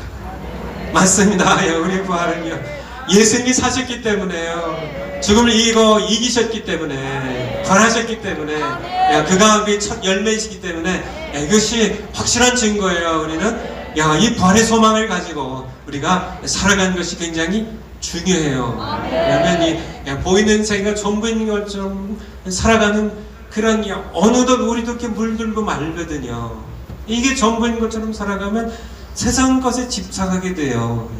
세상 것에 무엇을 먹을까, 무엇을 마실까, 무엇을 입을까 걱정하면 자식들 어떻게 공부시키고 어떻게 이게 다 필요 없다는 얘기가 아니라 필요하니까요. 근데 그건 이방인들이 구하는 것이고 너희 하늘 아버지께서는 너희 필요한 것을 아신다고요. 마태복음 6장에 산상수훈에 나와 있는 말씀입니다. 먼저 하나님의 나라와 의를 구하라고. 그리하면 이 모든 것을 너희 필요한 것들을 너희 자식들 그쵸 저희 이렇게 내외가 사실 이렇게 근 30년 동안 목회에 매달렸는데요. 우리 자식들 이렇게 아들 둘이 있는데 결혼할 때 제가 미안하다고 사과했다고 제가 얘기 드렸나요? 정말 이렇게 자는 아이 보고 새벽에 나와가지고 자는 아이 이렇게 보면서 밤에 들어가서 잠만 적어지고 하숙생처럼 왔다 갔다 했는데요. 근데 하나님께서 키워주셨어요. 그래, 너는 내 양떼 돌보고 내 자식은 내가 키워주마. 그게 정말 이렇게 정말 좋은 거예요. 물론 제가 뭐 이렇게 아버지로서 우리 두 자식들에게는 할 말은 없지만 그래도 하나님께서 잘 키워주셨으니까 제가 키우는 것보다 더 잘 키워주셨더라고요. 그래서 하나님의 은혜에 감사드리고요. 우리 마찬가지입니다. 하나님께서 여러분들 걱정하지 마세요. 걱정하지 마세요. 뭐 이 세상이 중요하지 않다는 그런 얘기는 결코 아닙니다. 이 세상의 현실이 중요해요. 현실이 중요해요. 그래서 우리가 이 땅에 살아남아 있는 겁니다. 우리가 필요하니까. 이 세상이 중요하지 않다면 다 데려가시지. 왜 여기에 놔두세요? 저는 다 데려가시지. 다 데려가시지. 그냥 교회를 붕 떠가지고 다 함께 다 뛰어서 갔을까. 예수님께서 요한복음 17장에서 내가 구하옵는 것을 기도하옵는 것을 이들을 데려가시기 위함이 아니라 이들을 세상에 두고 갔는데 악에서 보존하기를 기도한다고. 이들로 말미암아 복음 듣고 구원받아야 그런 사람들이 수없이 많이 있으니까 이들 다 데려가면 세상에는 소망이 없으니까 세상 사람들이 누구에게 복음을 들어요. 그래서 그것을 우리가 분명히 알고 있지만은 우리가 부활한다는 이 소망을 가지고 우리가 살아가야만 돼요. 예수님 부활하셨습니다. 예수님 부활하셨어요. 그래서 나도 부활합니다. 아멘 할렐루야. 아멘. 어제 우리 이동원 교수님이랑 좀 대화를 했는데요. 굉장히 이렇게 이제 논리적으로 이렇게 믿느냐고 굉장히 고생 많이 하셨다고. 맞습니다. 우리 이동훈 교수님처럼 그렇게 예수님 믿으면 고생 많이 해요. 근데 하나님의 은혜라고 이 논리적으로 접근해가지고 구원 얻은 분들은 제가 어제는 100에 하나라고 그랬는데 사실 1000에 하나, 만에 하나예요. 하나님께서 특별히 사랑하셔가지고 정말 굉장히 하나님 특별한 사랑을 받고 이렇게 하셨는데요. 그냥 믿는 거는 논리적으로 접근해서 믿는 거는 정말 가뭄에 콩나듯이 믿는 거예요. 정말 그런 분도 필요해요. 그렇죠. 디모데 같은 수많은 사람들 가운데 바울 같은 사람도 필요해요. 그냥 팍 꺾어져가지고 그렇게 하는 분도 필요해요. 모태신앙인 100보다 사실 이렇게 팍 꺾어지는 그런 사람 한 분이 더 하나님께, 물론 다 이제 하나님 백성이고 다 우리가 함께 주님 곁에 갈 거지만은 필요한 이 시대에 쓰실 분이라고 생각해요. 어쨌든요, 믿음이라는 것은 그냥 내가 결단하는 거예요. 하나님의 은혜죠, 사실. 거기에 하나님의 임할 때 그냥. 그래서 제가 이렇게 이제 예수님 영접 모임이라는 모임을 이제 매달 저희 교회에서 이제 한 번씩 갔는데요. 그래서 제가 얘기를 할 때 이런 얘기도 드려요. 정말 계속 이렇게 이성으로 인간의 이 지성, 이성, 인간의 이론적인 이 논리로 이렇게 접근하려고 하는 분들은 굉장히 힘듭니다. 그래서 믿으려고 할수록 안 믿어져요. 신기하죠? 믿으려고 발버둥 칠수록 안 믿어져요.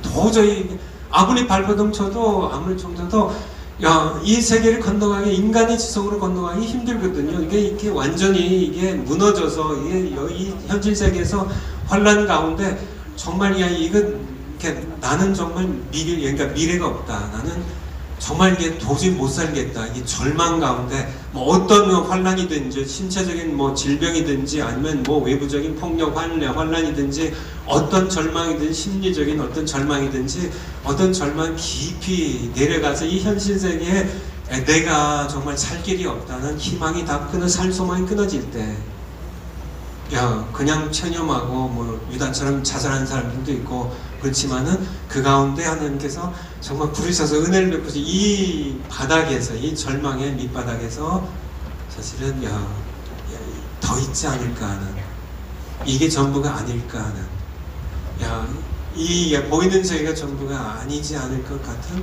아닐 것 같은 더 있을 것 같은 영원한 세계에 있을 것 같은 그런 희망을 빛을 이렇게 보게 되는데요. 제가 이렇게 정말 이렇게 믿으려고는 하네요. 저도 알아요. 그분이 믿으려고 해요. 여러분 곁에도 많이 있죠.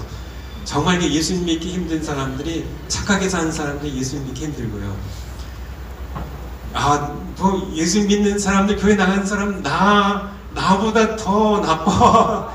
이렇게 착하게 나만큼 살라고 이렇게 착한 사람들이 진짜 안 꺾어져요.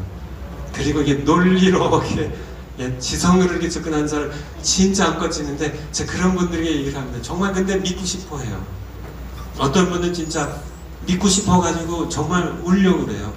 난 믿고 싶은데 근데 안 믿어져요. 믿으려고 할수록 제가 그런 분들이 얘기를 합니다. 그냥 믿음으로 그냥 엎어지라고.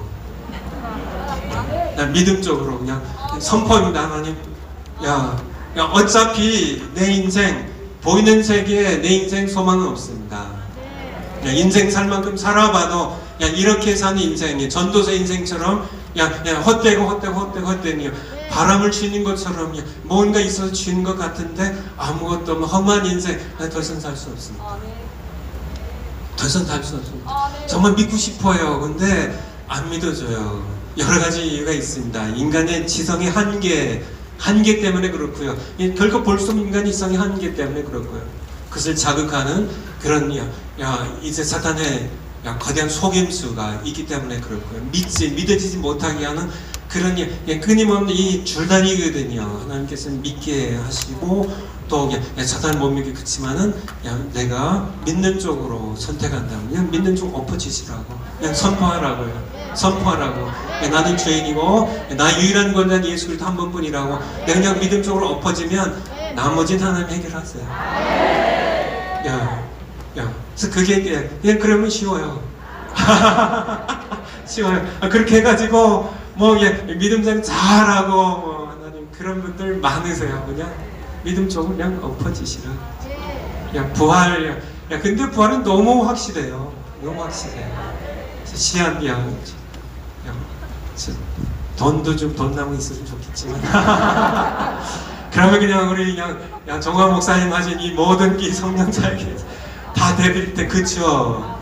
기도해도 소용없어요. 근데 이거 돈 나무는 하나님 만드시 않으셨어요. 하지만은 부활이라는 생명나무를 만드셨습니다. 예수님이 뭐예요? 부활의 첫 열매세요. 우리도 부활할 겁니다. 할렐루야. 아멘. 부활의 성질입니다. 부활의 성질. 요모 교재대로 지금 나가고 있는데요. 부활의 성질 그냥 간단하게 신체적인 부활입니다. 거기에 나오죠. 부활의 성질 교재에 있는 분들 거기에 부활의 성질 372면에 있네요. 부활의 성질 신체적인 부활. 아시겠죠? 몸으로 다시 살아요. 사도신경이에요. 그렇죠? 그래서 I believe in the Holy Catholic Church. 내가 공교회를 믿사오며 내가 성령을 믿사오며 거룩한 교회를 믿사오며 이게 다 이렇게 돼 있는 겁니다. 사도신경에 거기 보면은 몸으로 다시 사는 것을 믿사오며 영원히 사는 것을 믿사옵나이다. 거기에 I believe in이 다 이렇게 걸려 있는 겁니다. 그래서 이렇게 사도신경에 딱 들어가 있어요. 몸으로 다시 그냥 영혼으로 해서 우리가 이제 이렇게 신체적인 죽음하면 이제 분리가 되잖아요. 몸과 가시적인 세계에 속해 있던 몸과 영의 세계에 속해 있던 속사람이 분리가 되는데요. 그냥 이 부활은 그냥 영으로 일단 부활 얘기할 필요가 없죠. 그래서 몸으로 다시 사는 것. 우리가 몸으로 그치만은 그냥 몸은 아니에요. 야, 죽는 몸이 아니고요. 죽지 않는 몸이에요. 야, 그쵸. 야, 신령한 몸으로 야, 우리가 다시 살게 됩니다. 로마서 8장 11절.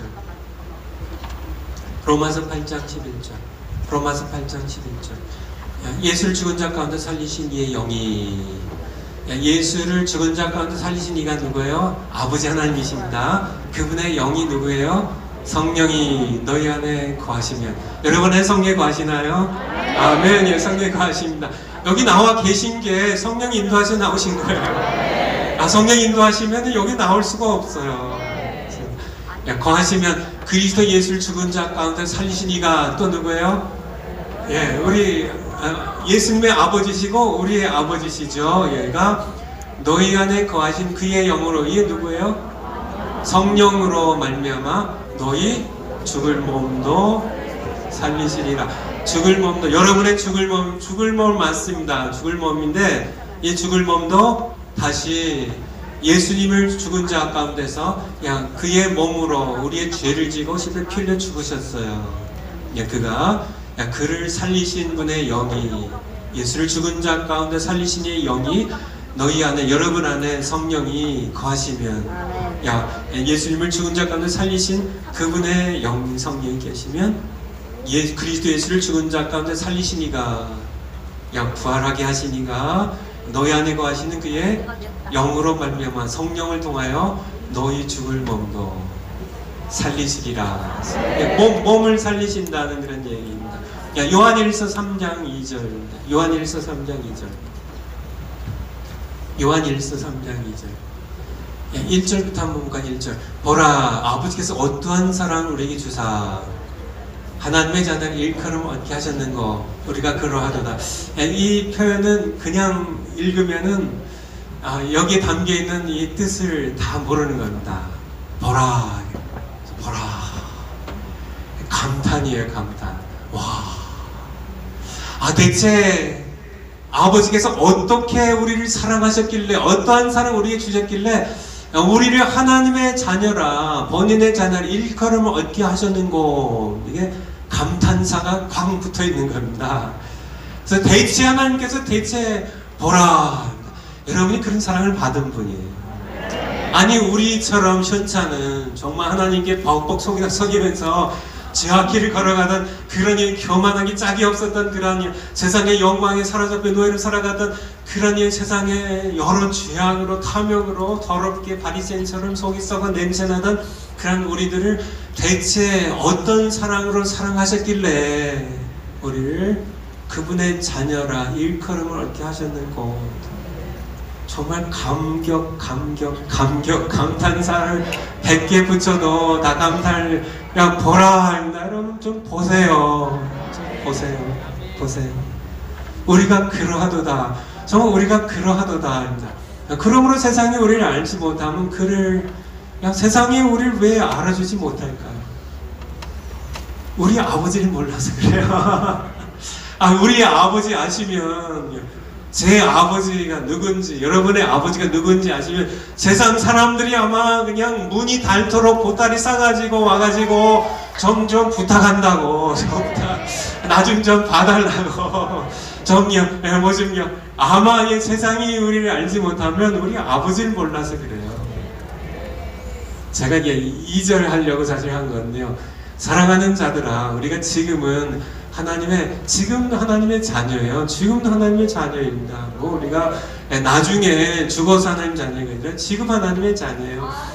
우린 지금도 하나님을 아버지라 부르는 그런 하나님의 자녀입니다. 예수님 주기도문 가르치면서 하늘에 계신 우리 아버지요, 내 아버지인데 너희도 기도할 때 내 아버지를 아버지라고 불러. 이렇게 예수님께서 가르쳐 주셨습니다.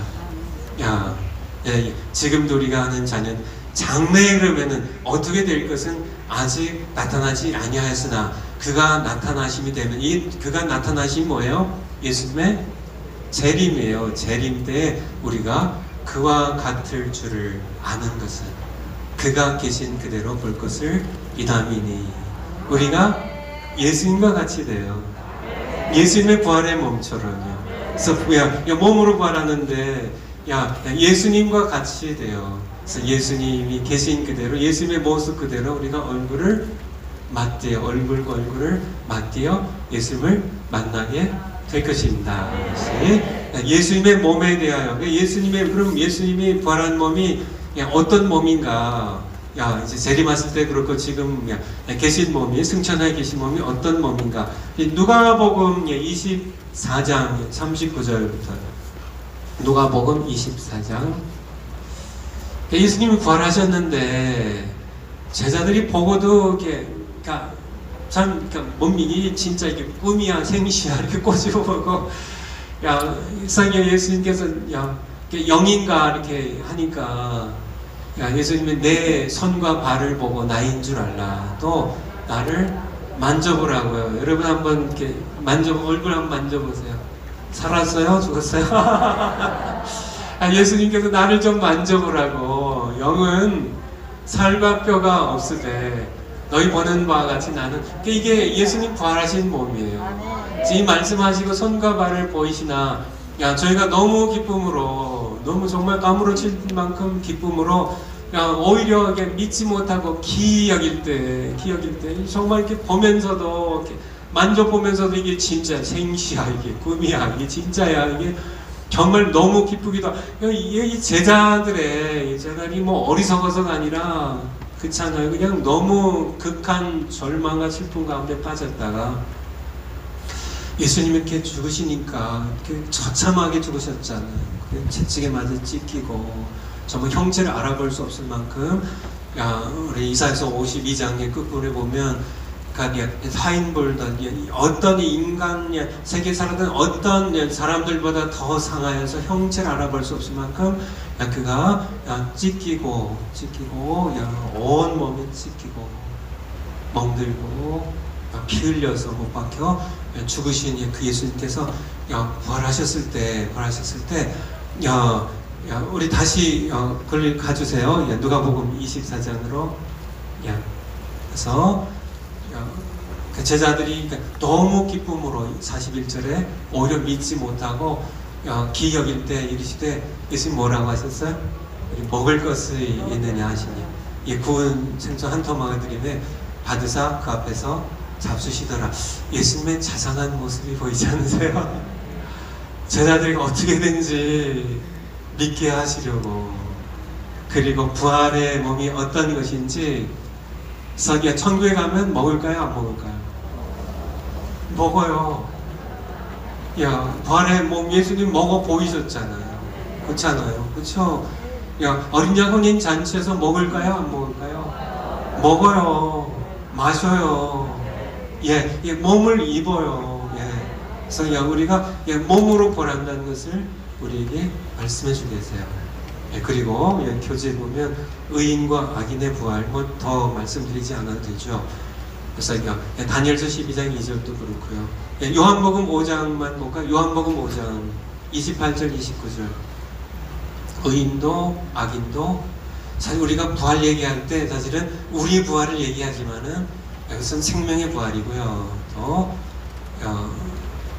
28절 이를 기이 여기지 말라. 무덤 속에 있는 자가 다 그의 음성을 들을 때가 오나니 이제 예수님 재림하셔서 이제 선포하실 때 선한 일을 행한 자는 생명의 부활로 또 악한 일을 행한 자는 심판의 부활로 나오리라고 이렇게 말씀하셨습니다. 그래서 마지막으로 우리 부활의 시기에 대하여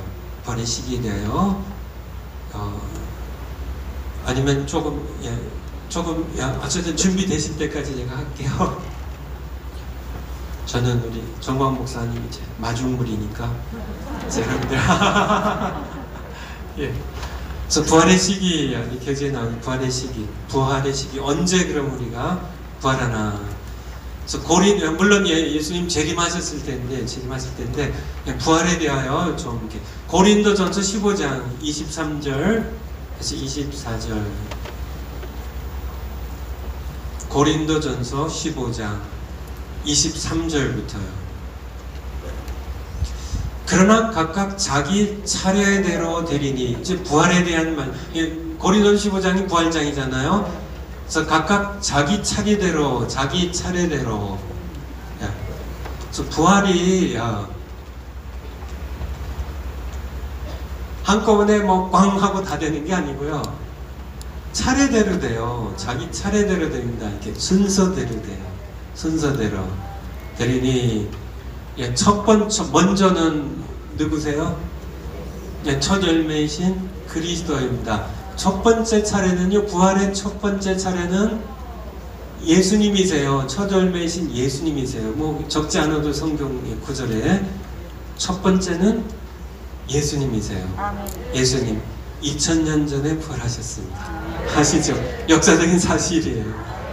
모든 사람 믿을 만한 증거입니다. 사도행전 17장 32절에 믿을 수 있도록 그 증인들을 남기셨어요.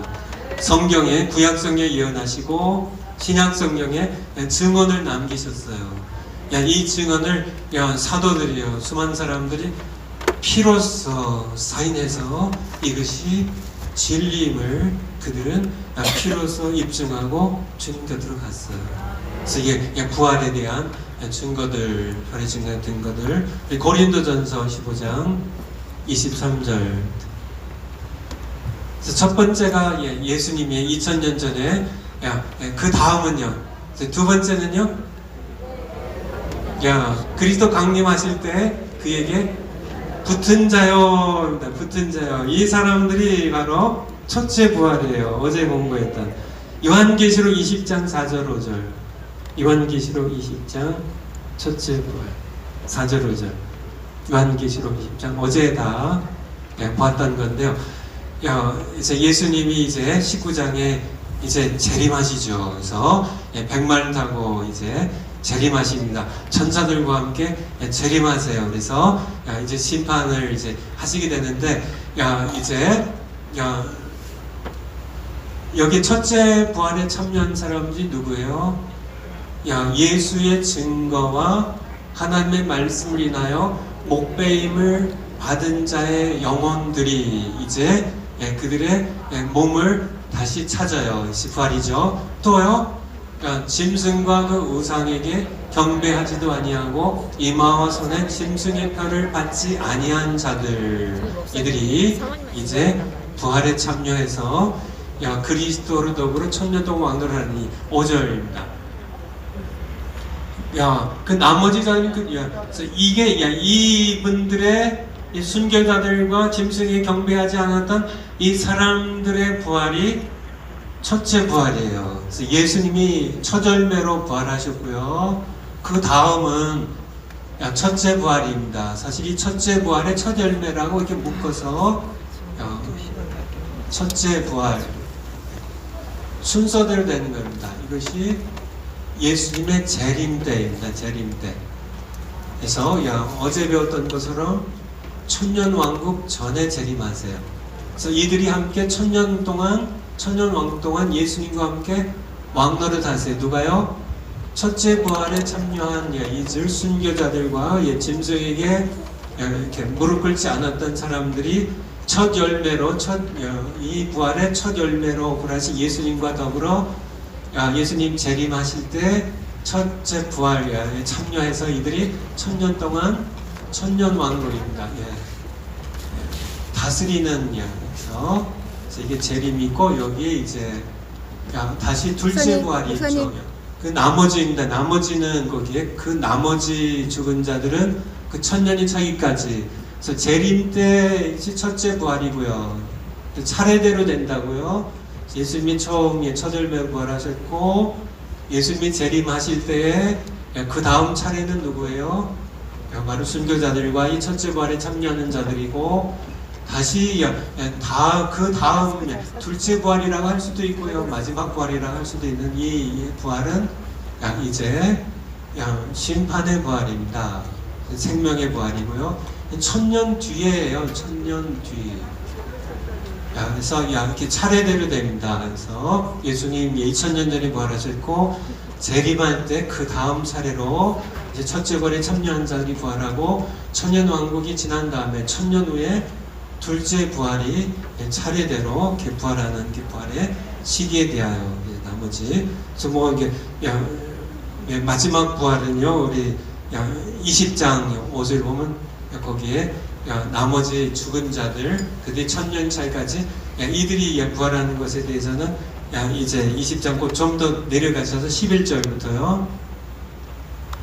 그래서 큰 보좌, 흰 보좌, 크고 흰 보좌, 백보좌 심판입니다. 마지막 심판할 때 12절에 그래서 이제 이렇게 그 앞에 서게 되는데 13절에 이게 둘째 부활, 마지막 부활이죠. 그래서 첫째 부활에 참여하지 못했던 사람들이 이제 이때 부활합니다. 바다가 그 죽은 자 가운데 사망과 없고도 죽은 자들 내어줌에서 심판의 부활이죠. 각 사람이 행위대로 심판의 부활로. 그래서 마지막에 순서대로 해서 이 마지막 부활에 이렇게 이제 마지막으로요. 이제 뭐가 남았어요? 여기 남은 이제 부활까지 했는데요. 이제 최후의 심판과 최후의 심판받은 상태 마지막으로 이제 공부하고 조금 더 할까요? 마무리할까요? 그러면 마무리를 하도록 하겠습니다. 왜냐면 지금부터 시작하면 한참 해야